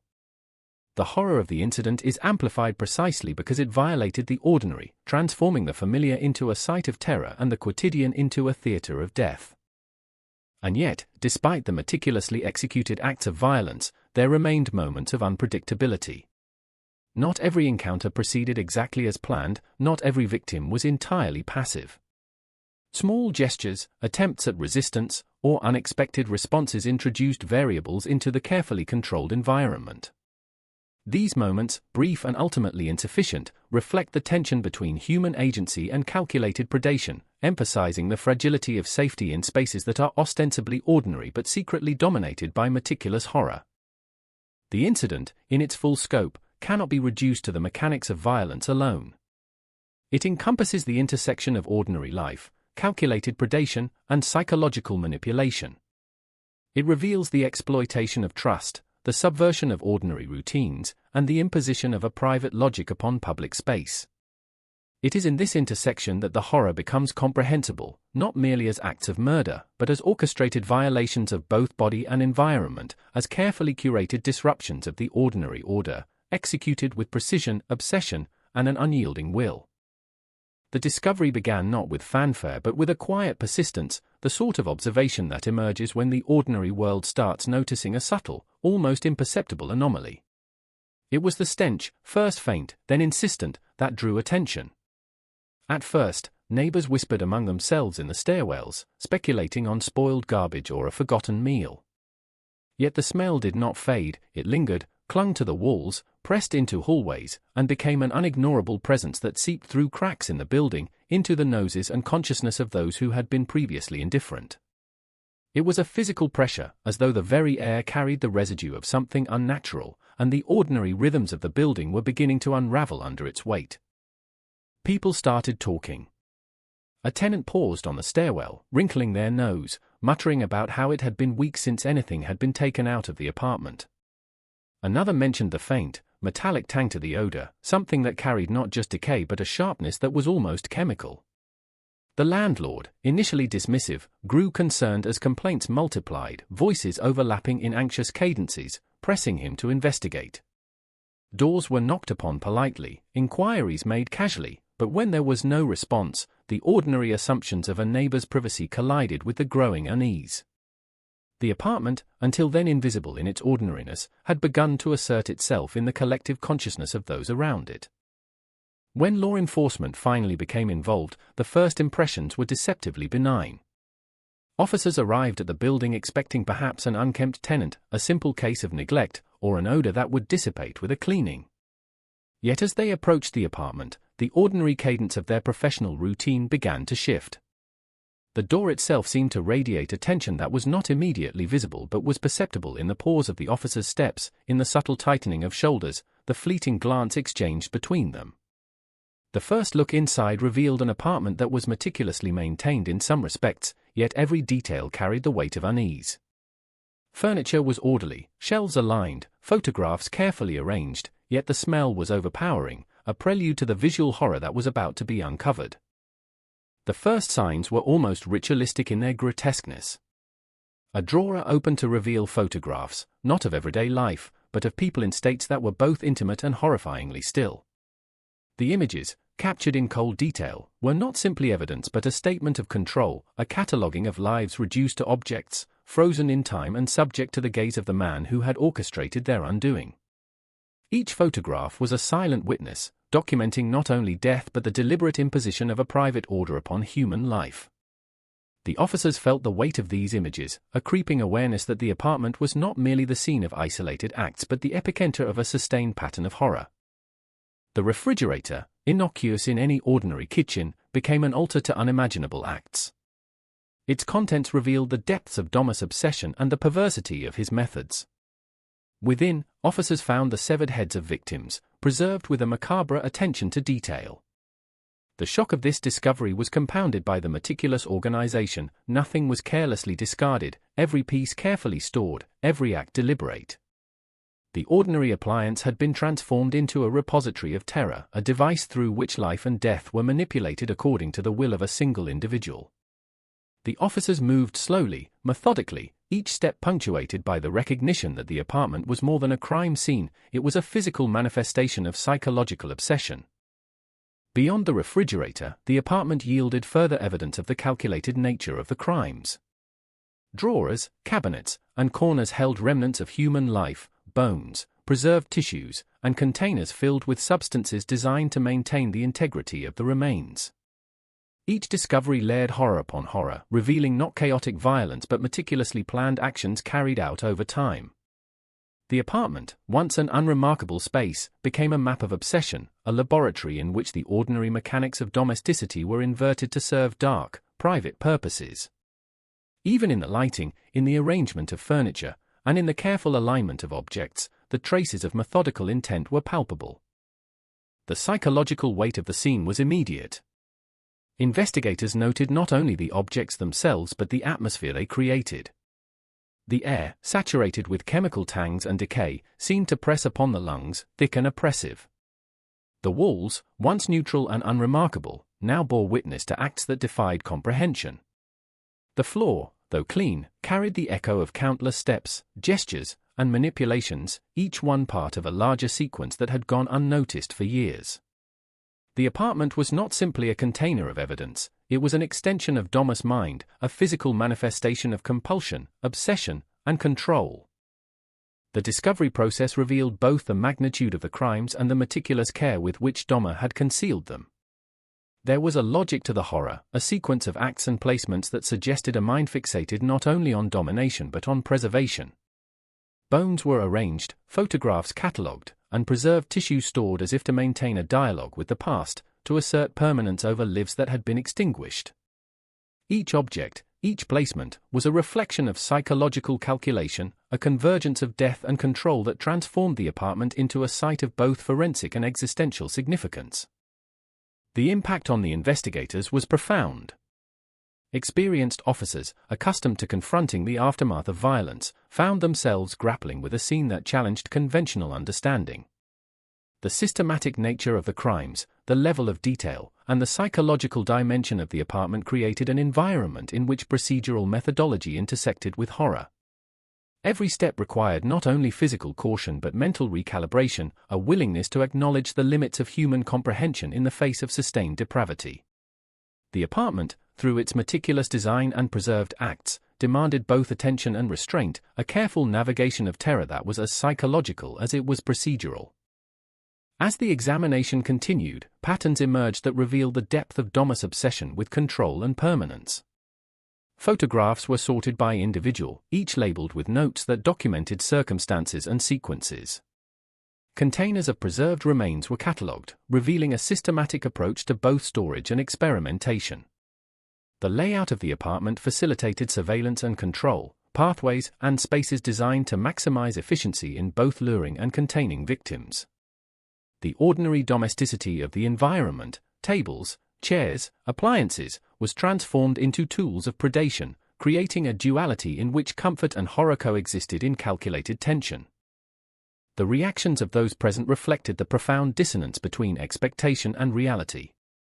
Neighbors, law enforcement, and later forensic specialists all confronted a space that appeared ordinary at first glance but revealed layers of extraordinary horror.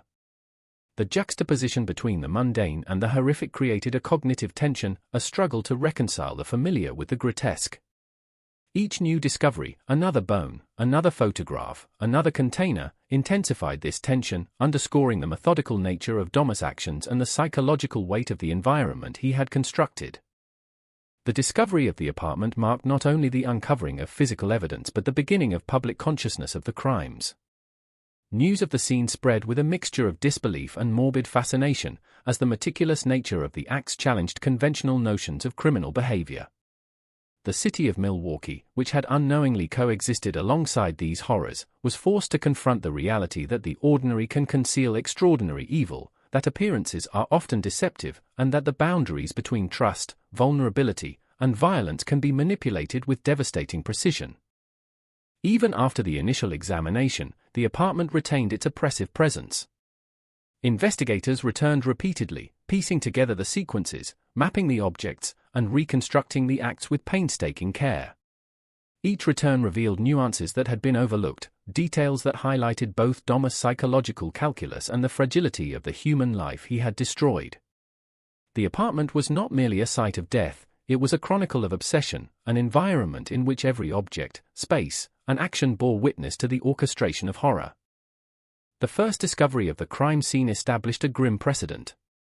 Experts recognized the complexity of the environment, its combination of domestic normalcy, meticulous planning, and grotesque preservation created a site of unparalleled forensic and psychological significance. The apartment was a physical testament to the premeditated nature of the crimes, a space in which the ordinary was twisted into instruments of control, possession, and death. Each element, from photographs to preserved remains, from furniture layout to chemical residues, contributed to a coherent, horrifying vision, a manifestation of Dahmer's compulsion that demanded both professional scrutiny and human reckoning. The residents who had once ignored the faint stench now confronted an impossible reality. The ordinary building that had housed neighbors for decades became a locus of fear and fascination, its walls holding the memory of acts that no one could unsee. The discovery of the apartment was a confrontation with human depravity at its most methodical, a reminder that evil can exist hidden behind mundane facades, and that the traces it leaves, however subtle, can accumulate until they demand recognition. The ordinary, the familiar, and the banal had been infiltrated by horror, and the city would never perceive its streets, buildings, or neighbors in quite the same way again. The investigation began with methodical caution, the kind born from decades of law enforcement experience yet tempered by the knowledge that this case was unlike any other.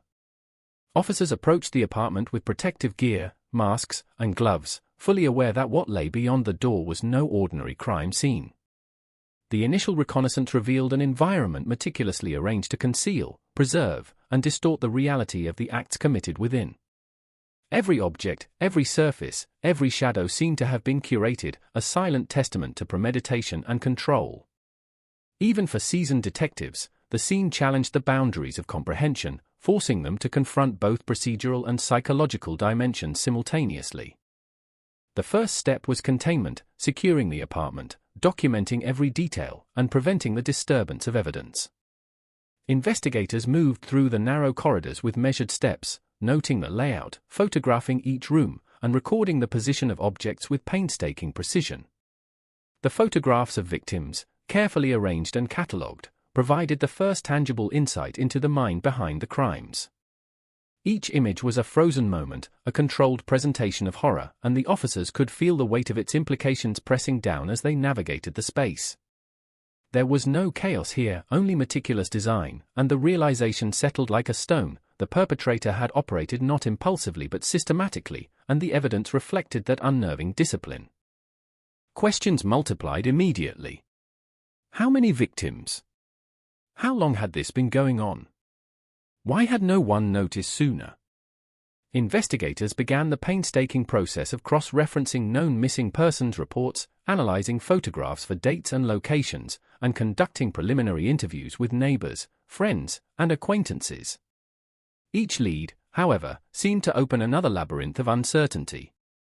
The victims, often young men on the fringes of society, had slipped through social cracks, their disappearances unnoticed or unprioritized. Investigators confronted the bitter reality that systemic invisibility had facilitated the continuation of these crimes, that ordinary assumptions about safety and visibility had created conditions ripe for exploitation. The initial interviews with neighbors revealed a mixture of disbelief, fear, and regret. People recalled odors, strange behavior, or brief encounters that, in retrospect, hinted at the presence of something deeply abnormal. Yet these observations, fragmented and anecdotal, offered no immediate clarity.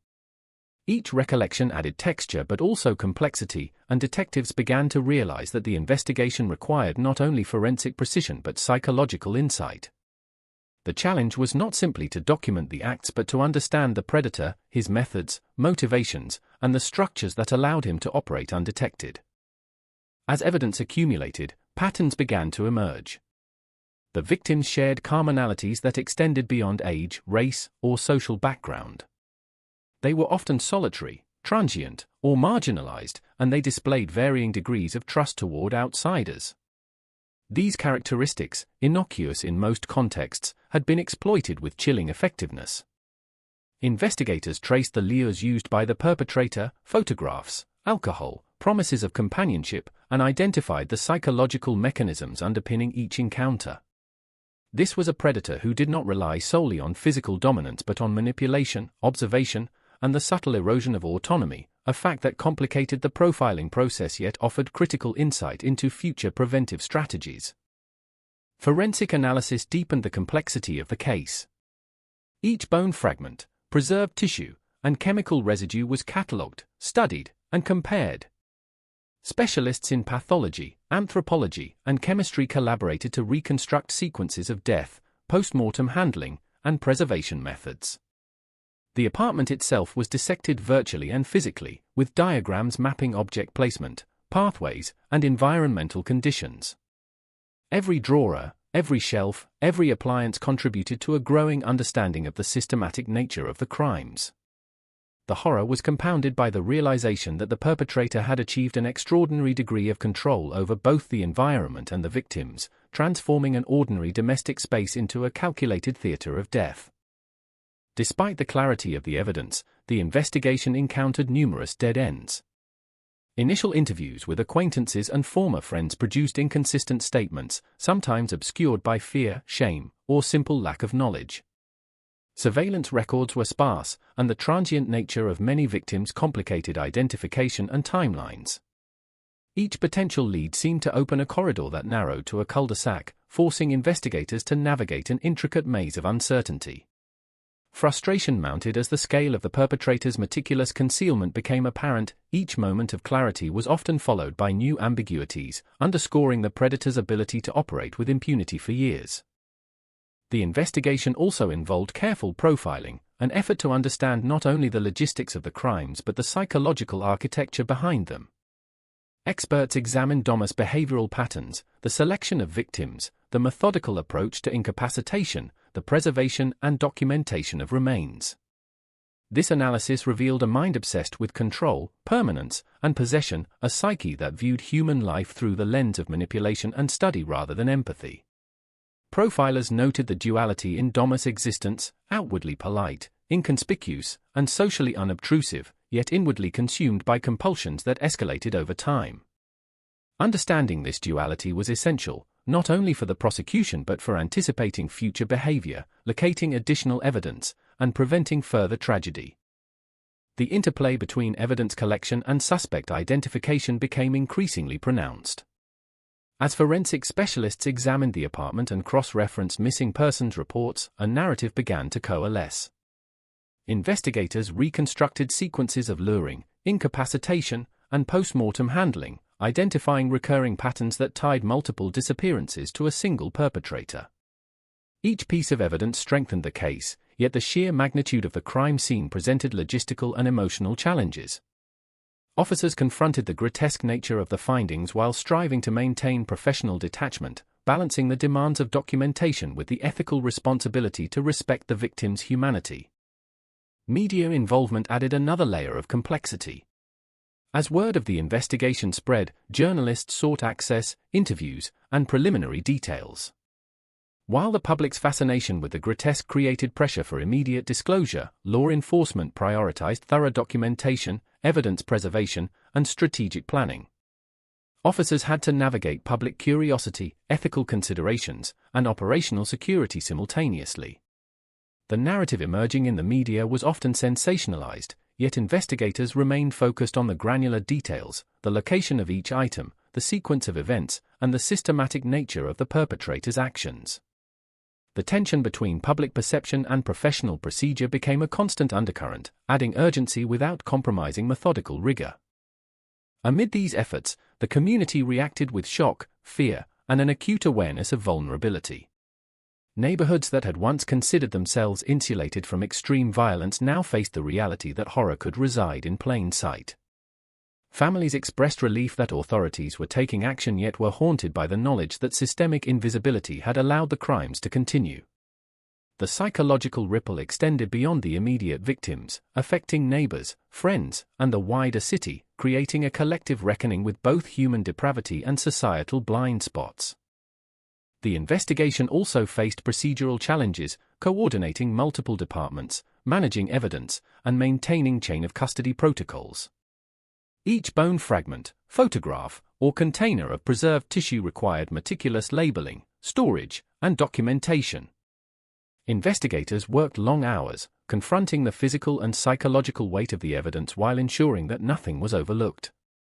Forensic laboratories were inundated with samples requiring analysis, each yielding information critical to establishing timelines, identifying victims, and corroborating witness accounts. The pace of work was relentless, the stakes immeasurably high, and the margin for error non-existent. Despite initial frustrations, breakthroughs began to emerge. Witnesses who had encountered the perpetrator in social contexts provided descriptions, behavioral patterns, and partial timelines that converged with forensic evidence. The meticulous cataloging of remains and photographs allowed investigators to identify additional victims and reconstruct sequences of events with increasing precision. Each new insight reinforced the deliberate, controlled nature of the crimes, underscoring the importance of both psychological profiling and meticulous evidence collection. The investigation, while daunting in scale, began to reveal the structure and method behind what had initially appeared as an incomprehensible horror. The cumulative effect of these investigative efforts was a gradual illumination of the full scope of Dahmer's crimes. The apartment, once an unremarkable domestic space, had been transformed into a nexus of control, manipulation, and violence, its contents reflecting the intersection of obsession, compulsion, and meticulous planning. Investigators understood that each discovery was not only evidence of past crimes but a testament to the psychological architecture that had sustained years of predation. The process of unraveling this architecture required patience, resilience, and an unwavering commitment to both procedure and humanity. In the midst of frustration, dead ends, and emotional strain, the investigation demonstrated the interplay between ordinary human vulnerability and extraordinary criminal calculation. Each lead, every fragment of evidence, every testimony, revealed the tension between societal invisibility and personal risk, between the mundane rhythms of life and the deliberate imposition of terror. The case forced law enforcement to confront not only the mechanics of murder but the subtle ways in which human trust and social assumptions could be exploited. The investigation became both a procedural endeavor and a psychological inquiry, revealing the deep interconnections between environment, behavior, and vulnerability. By the time the evidence had been fully catalogued and the initial patterns identified, investigators possessed a clearer understanding of Dahmer's methods, motivations, and the extent of his crimes. The process had been exhaustive, painstaking, and emotionally taxing, yet it laid the groundwork for the legal and psychological steps that would ultimately bring him to justice. Each bone, each photograph, each fragment of preserved tissue was both a memorial to lost lives and a critical instrument in dismantling a carefully constructed empire of horror.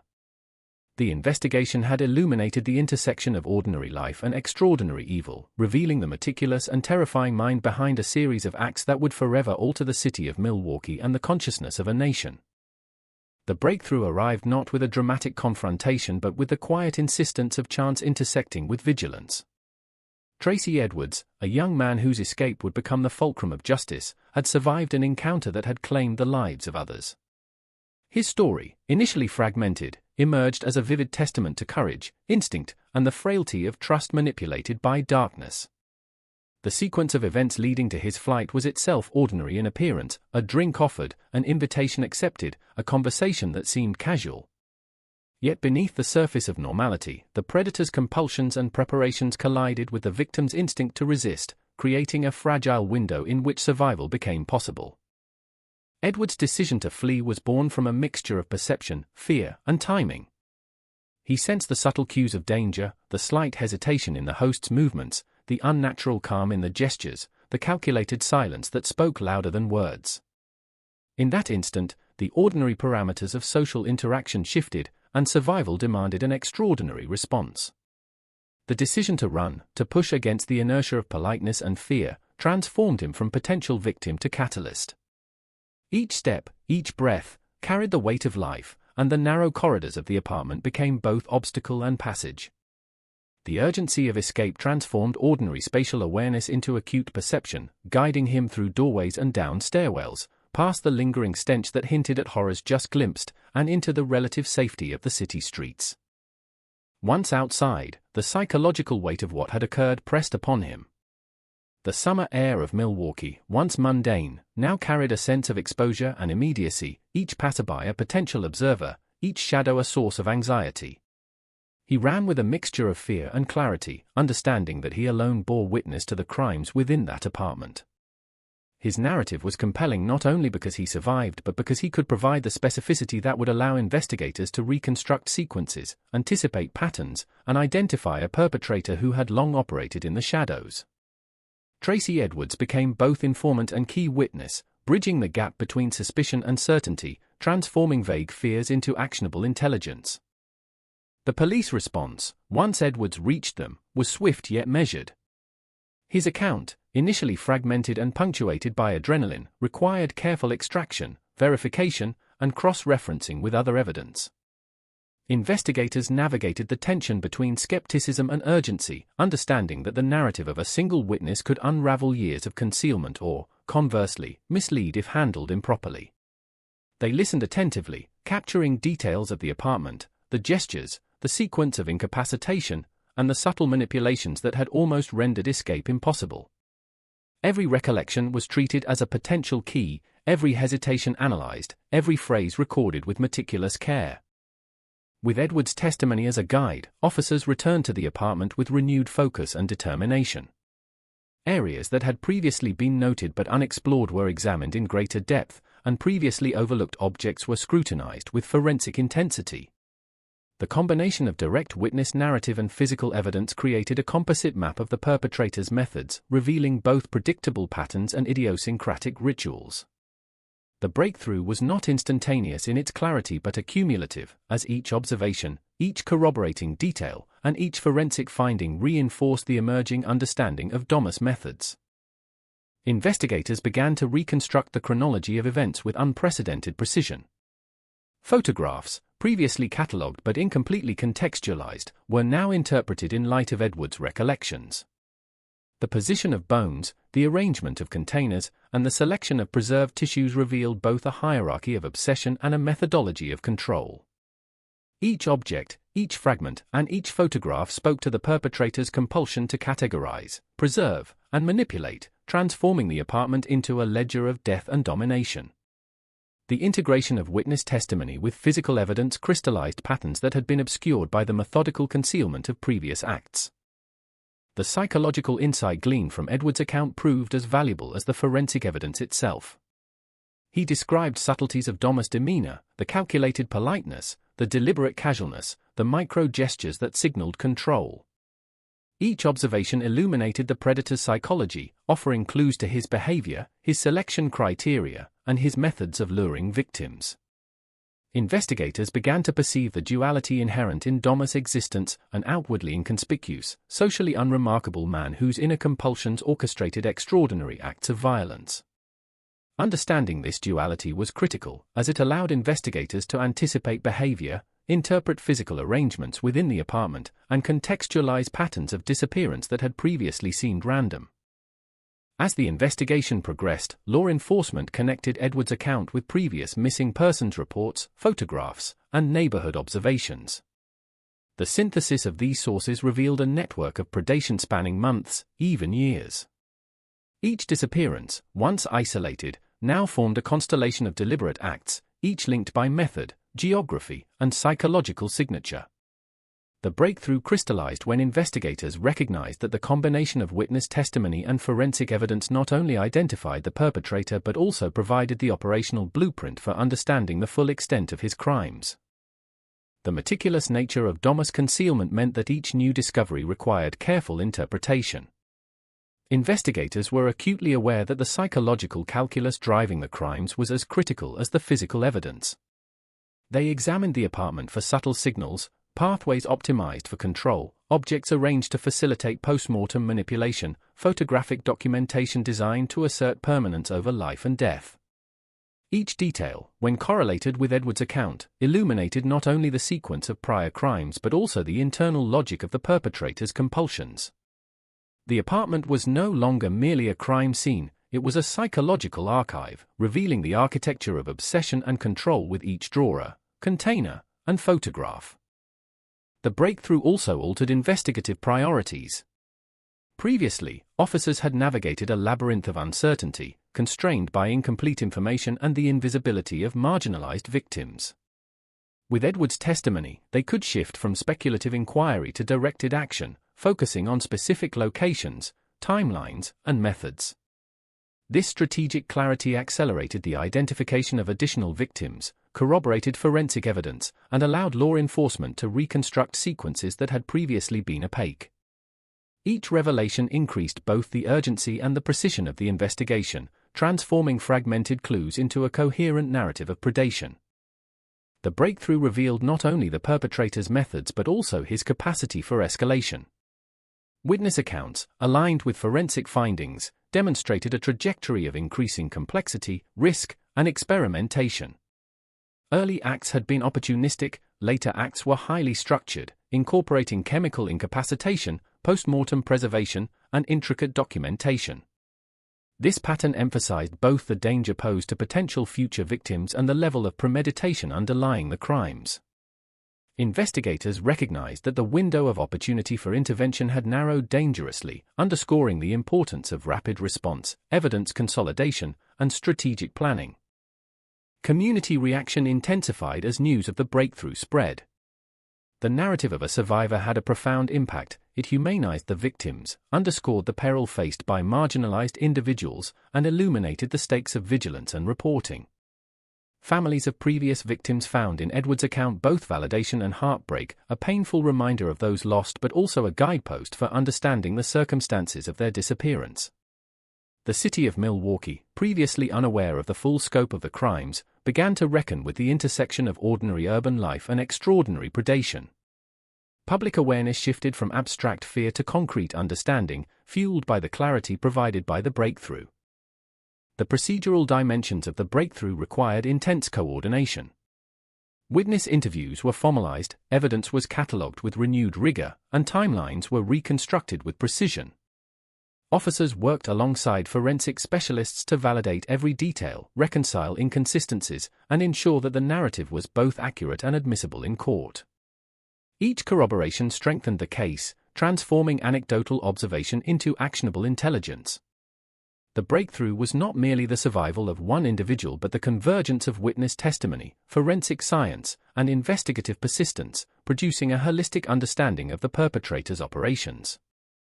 Beyond procedural gains, the breakthrough illuminated a deeper psychological truth. It demonstrated the capacity for human resilience, the instinct to survive against overwhelming odds, and the ability of ordinary awareness to intersect with extraordinary violence in ways that could prevent further tragedy. Edward's actions had not only preserved his own life but had catalyzed the dismantling of a pattern of predation that had gone unchecked for years. His narrative, infused with both terror and presence of mind, transformed the investigation from a speculative endeavor into a precise, methodical process aimed at justice and prevention. With the breakthrough secured, investigators could now synthesize the disparate threads of evidence, victim history, and perpetrator behavior into a comprehensive operational map. This map informed both immediate action and longer-term strategy, guiding searches, corroborating missing persons cases, and structuring interrogations. It clarified the trajectory of DOMAS escalation, the methods of luring and control, and the scope of post-mortem manipulation. The breakthrough transformed uncertainty into understanding, chaos into pattern, and speculation into actionable knowledge, establishing the foundation for the legal and psychological steps that would ultimately culminate in accountability. The narrative of the breakthrough is inseparable from the courage and presence of mind exhibited by Tracy Edwards. Without his decision to resist, to flee, and to communicate the reality of the crimes, the investigation might have remained constrained by speculation, incomplete evidence, and the invisibility of marginalized victims. His actions exemplify the intersection of human instinct, situational awareness, and moral fortitude, highlighting the role of individual agency in confronting extraordinary evil. The breakthrough was both procedural and human, a testament to survival, observation, and the delicate timing in which ordinary life intersects with the extraordinary. In retrospect, the breakthrough marked a turning point not only in the investigation but in the collective consciousness of Milwaukee and the nation. It revealed the systematic, deliberate nature of Dahmer's crimes, the calculated exploitation of ordinary trust, and the vulnerability of lives rendered invisible by social circumstance. The fusion of witness testimony, forensic analysis, and investigative diligence provided a template for understanding, preventing, and responding to extreme predation. The breakthrough illuminated the path to justice, creating the conditions necessary to bring a hidden nightmare into the light and to confront the full scope of horror with clarity, precision, and resolve. The courtroom was a world unto itself, an arena where human emotion, meticulous procedure, and the weight of history converged. Outside, the summer sun of Milwaukee burned down on city streets that had long since been haunted by whispers, rumors, and the lingering horror of discovery. Inside, the air was heavy with anticipation, the scent of polished wood, leather-bound law books, and faint perfume mingling with a tension that seemed almost tangible. The trial of Jeffrey Dahmer was more than a legal proceeding, it was the confrontation of evil with the mechanisms of justice, the collision of meticulously documented horror with the formalities of law, and the delicate balancing act between facts, narrative, and morality. From the outset, the prosecution sought to establish not only the acts themselves but the mind behind them. The photographs, meticulously preserved evidence, and forensic reports that had been painstakingly catalogued now took center stage, translated from sterile documentation into a narrative of compulsion, obsession, and violence. Witnesses, including Tracy Edwards, recounted their experiences with remarkable clarity, each word calibrated by trauma, fear, and the instinctive need to ensure that the truth was neither obscured nor diluted. The courtroom listened, rapt yet horrified, as sequences of events unfolded with a chilling inevitability, the once hidden horrors made explicit through testimony and material evidence. Dahmer sat quietly, outwardly composed yet contained in a tension that betrayed the storm beneath.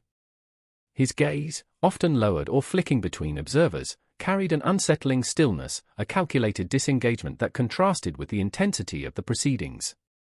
His lawyers attempted to navigate the complex intersection of criminal law, mental health, and public perception, arguing for mitigating circumstances while contending with the overwhelming weight of evidence that painted a portrait of deliberate, sustained violence. The defense sought to contextualize his actions within a framework of mental illness, yet the clarity and specificity of the documentation, combined with witness testimony, challenged any narrative that might diminish responsibility. The prosecution's case was exhaustive.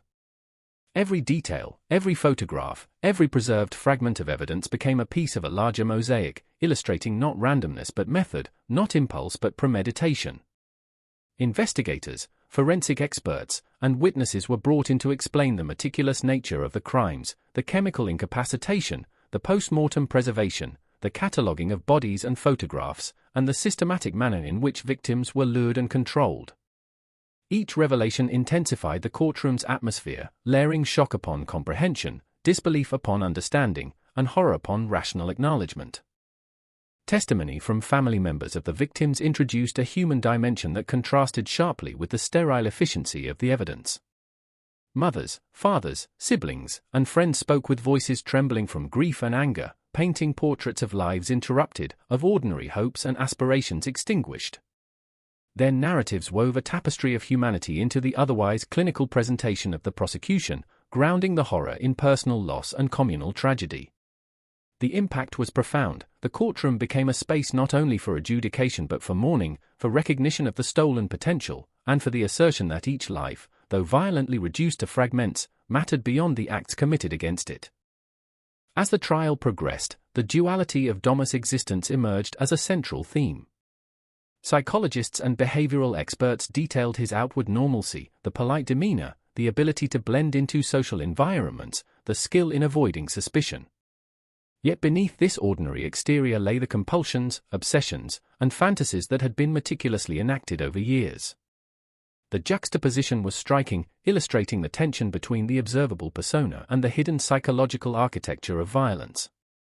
Jurors were asked to reconcile this duality, to understand that ordinary social behavior had masked extraordinary depravity, and to evaluate culpability not only through acts but through intent, awareness, and control. The defense argued persistently, presenting evidence of mental illness, developmental challenges, and a purported inability to control impulses. Experts testified to the complexity of compulsion, to the influence of neurological and psychological factors, and to the difficulty of discerning intent in the presence of psychiatric disturbance. Yet the prosecution countered with the rigor of sequence, documentation, and method. Each act, they argued, demonstrated planning, foresight, and deliberate manipulation. The juxtaposition of trauma, calculation, and opportunity left little room for ambiguity. The crimes were sustained, controlled, and intentional, and the patterns revealed a mind capable of understanding the moral and legal consequences of action. Cross-examinations further illuminated the stark contrasts. Witnesses described ordinary interactions turned fatal, gestures of trust exploited, and environments manipulated to impose control. The details, presented with precision, made abstraction impossible. Each juror, each observer, was confronted with the full dimensions of horror, both psychological and physical. Even those accustomed to criminal proceedings found themselves navigating new terrain. The meticulous, sustained, and intimate nature of the crimes defied conventional paradigms. The courtroom itself became a space where ordinary legal frameworks were tested against extraordinary human behavior. As deliberations commenced, the jurors faced the weight of responsibility. The evidence was overwhelming, yet the task demanded careful consideration. The charges were severe, the stakes existential for justice, and the implications societal as well as personal. Jurors revisited testimony, reconsidered forensic reports, and navigated the intersection of legal definitions, ethical responsibility, and emotional impact. Each day of deliberation carried the tension of lives once lived now rendered into fragments of proof, the horror of the acts balanced against procedural fairness and the rigorous standards of criminal adjudication. The sentencing phase amplified the intensity. The judge, tasked with translating juror consensus and statutory guidance into a formal declaration, acknowledged the magnitude of both crime and societal impact. Each of Dahmer's convictions, 15 life sentences, was articulated with weight, precision, and solemnity, underscoring both retribution and prevention. The sentence reflected not only the acts themselves but the pattern of predation, the sustained nature of the crimes, and the necessity of protecting society from further harm. The courtroom absorbed each pronouncement, the gravity settling into the space as though the weight of years, lives, and horror had been formally recognized, catalogued, and adjudicated. Throughout the trial, the psychological burden on all involved was immense. Investigators who had meticulously catalogued evidence, witnesses who had survived or lost loved ones, jurors confronting the full scope of methodical violence, and legal professionals balancing fairness and justice all navigated emotional landscapes as harrowing as the factual terrain. The proceedings demanded both detachment and empathy, precision and moral clarity, requiring every participant to hold in mind the duality of horror and humanity, evil and accountability. The trial became not only a forum for legal resolution but a crucible in which the moral, procedural, and emotional dimensions of extraordinary criminal behavior were simultaneously tested and affirmed. Public reaction mirrored the intensity of the courtroom. News reports, editorials, and community discussions wrestled with the tension between shock, moral outrage, and a need to comprehend acts that had remained hidden for years. Milwaukee, previously a city of whispered fears, confronted a collective reckoning, the understanding that human depravity could thrive unnoticed, that societal assumptions of safety and visibility were fragile, and that accountability required both vigilance and procedural rigor.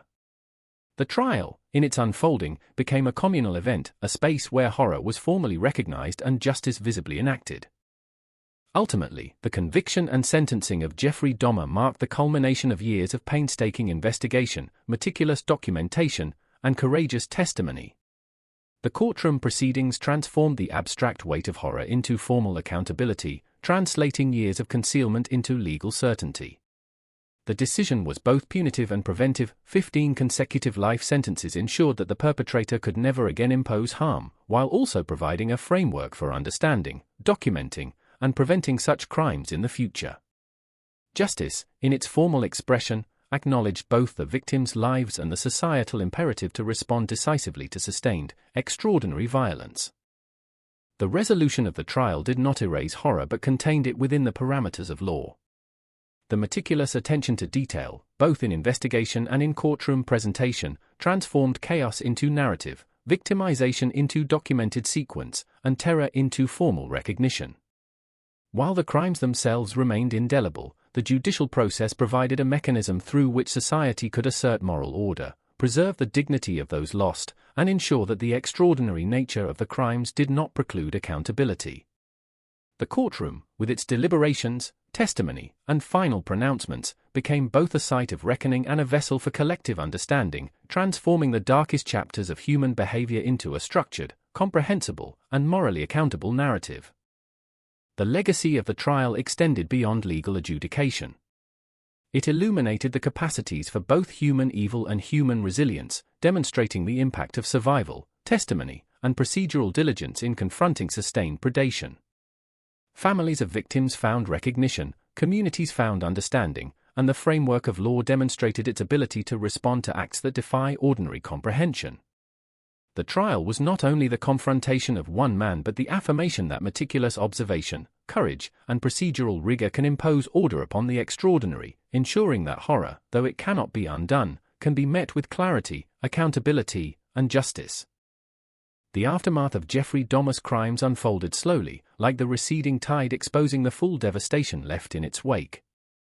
The city of Milwaukee, once a quiet backdrop to ordinary lives, had been transformed. Buildings, streets, and familiar corners were forever haunted by knowledge that unimaginable violence had existed in plain sight. People walked differently now, aware that evil could operate undetected behind the facade of normalcy. Even as life resumed in some semblance of routine, the psychological imprint of the events lingered, a persistent shadow over the ordinary rhythms of daily existence. Families of victims confronted a dual reality, relief that justice had been formally achieved and an unyielding grief for the lives lost. Mothers and fathers who had endured years of uncertainty now faced the stark truth of what had happened to their children. The legal verdict could not restore the stolen potential, nor could it heal the void left by years of waiting and wondering. Photographs of smiling faces, recordings of voices, and personal mementos became sacred relics, carrying both the warmth of memory and the sting of absence. Grief manifested in myriad ways, quiet tears, sudden bouts of anger, moments of numb reflection, and in each expression lay a testament to the ordinary lives violently interrupted. The survivors, most prominently Tracy Edwards, bore the weight of experience in a different form. He had lived through terror, confronted it, and emerged with a narrative that not only preserved his life but shaped the course of justice. Yet survival did not come without its own scars. The act of living while others did not created an ongoing confrontation with trauma, a need to navigate ordinary existence alongside memories that could erupt without warning. Each day carried the reminder that he had witnessed the darkest extremes of human behavior, and that the ordinary world had, for years, been unaware of the proximity of death and obsession. For the investigators, the aftermath was both professional and deeply personal. Months of painstaking work, cataloging remains, reconstructing timelines, and analyzing behavior had culminated in accountability, yet the psychological burden lingered. Officers recounted the apartment in their minds, the meticulously arranged photographs, the preserved remains, the subtle indicators of control and compulsion that transformed ordinary objects into instruments of horror. Processing this reality required more than procedural detachment, it demanded acknowledgement of human vulnerability and resilience, as well as reflection on the fragility of societal assumptions about safety, visibility, and ordinary life. The broader community grappled with a sense of violated trust. Neighborhoods once considered safe now carried a latent unease, a collective awareness that the ordinary can conceal extraordinary evil.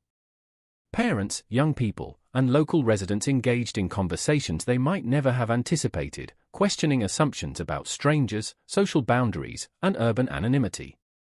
The narrative of Dahmer's crimes reshaped perceptions, reminding the public that vigilance, communication, and communal care are critical safeguards, and that horror can often grow unnoticed in the interstices of ordinary life.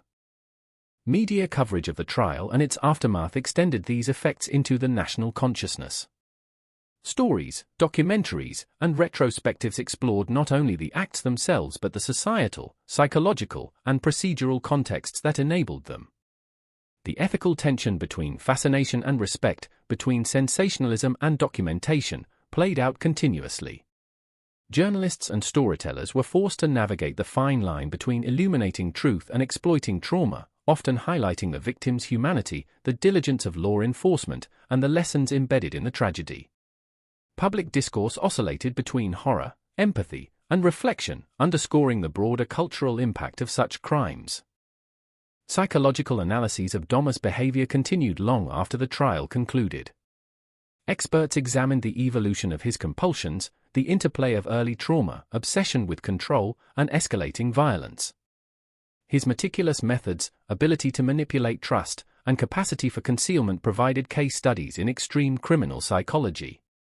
Law enforcement, mental health professionals, and criminologists considered the implications not only for understanding Dahmer himself but for refining predictive models, improving intervention strategies, and addressing systemic gaps that had allowed his predation to persist. These analyses were not abstract, they had tangible consequences, informing protocols, training, and awareness that could prevent future tragedies. The cultural and societal ripples extended into art, literature, and public discourse. Authors, filmmakers, and podcasters approached the story with a mix of fascination and responsibility, reconstructing events with sensitivity while emphasizing the humanity of the victims. The narrative served as a cautionary tale, illustrating how ordinary routines, assumptions, and invisibilities can intersect with extraordinary violence. Through these retellings, the public engaged with questions of morality, vulnerability, and the structural conditions that allowed predation to go unchecked. The story of Dahmer became a lens through which society examined both the capacity for evil and the mechanisms by which communities might better protect themselves and their members. In parallel, reflections on justice and morality emerged. 15 consecutive life sentences were symbolic of accountability, yet they could not undo the harm inflicted. Society wrestled with the limitations of legal systems, the nature of punishment, and the tension between retribution and understanding. The trial and sentencing provided closure in procedural terms, but the deeper reckoning with human behavior, ethical responsibility, and societal vulnerability continued. Each participant in the legal process, each member of the public engaged with the narrative, carried away lessons about the importance of vigilance, the capacity for cruelty, and the resilience of human courage. The apartment itself, once a site of horror, became a subject of forensic and psychological study. Experts documented layouts, chemical residues, patterns of behavior, and environmental modifications.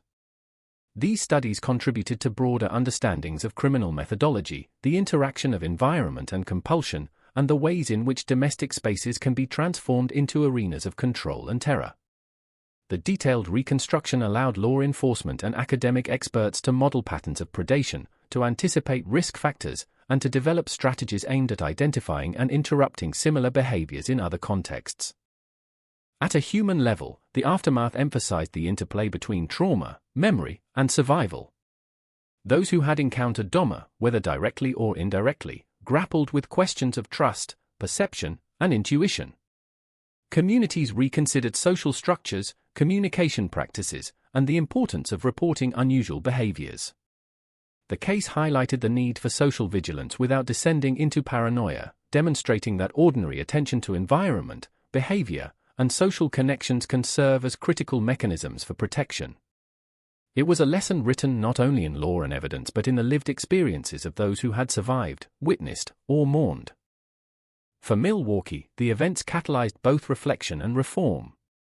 Law enforcement agencies reviewed procedures, social services examined engagement with marginalized populations, and civic organizations explored educational programs aimed at fostering awareness. The community sought to translate horror into constructive action, to ensure that the lessons embedded in the tragedy informed practical steps to reduce vulnerability, enhance communication, and create safer environments. The shadow of Dahmer's crimes persisted, but it prompted societal vigilance, empathy, and resilience. In the private spaces of mourning, remembrance, and reflection, individuals engaged in the delicate work of integrating memory and loss into ongoing life. Grief, tempered by justice, allowed for small acts of healing, lighting candles, sharing stories, maintaining personal rituals, and honoring the humanity of those who had been lost. Survivors, families, and communities navigated the tension between remembering horror and preserving dignity, between acknowledging trauma and asserting life. Each act of remembrance carried both pain and affirmation, a recognition that while lives had been violently interrupted, their existence mattered, their stories persisted, and their humanity was never erased. The final reflections on Dahmer's crimes underscore the fragility of societal assumptions and the extraordinary capacities of human resilience. Evil had operated unnoticed, meticulously, and with calculated control, yet courage, observation, and procedural diligence had ultimately produced accountability. Justice, while not restorative, affirmed the value of life, the importance of vigilance, and the necessity of confronting horror with clarity, precision, and moral resolve. The narrative of these events became both a warning and a testament that ordinary vigilance, coupled with extraordinary perseverance, can prevent further tragedy, illuminate hidden crimes, and honor those whose lives were taken. Ultimately, the aftermath of the case was a convergence of grief, justice, reflection, and societal reckoning. Milwaukee bore the scars of proximity to extraordinary violence, but through investigation, trial, and communal response, it also bore witness to resilience, courage, and moral affirmation. The lessons extended beyond the city, influencing broader cultural, legal, and psychological understandings of predation, visibility, and accountability. The ordinary world, once assumed to be safe and predictable, had been irrevocably changed, yet the response, methodical, compassionate, and vigilant, demonstrated that even in the face of profound horror, humanity could assert order, memory, and justice. The narrative closes with a quiet awareness that life continues, yet the memory of those lost and the lessons learned remain embedded in both personal and collective consciousness. Ordinary routines, once taken for granted, are now infused with vigilance, empathy, and reflection. The story of Jeffrey Dahmer, horrifying as it is, also illuminates the enduring capacities for survival, courage, and the pursuit of justice, serving as a reminder that human resilience, attention, and moral action can prevail even against the darkest manifestations of human behavior.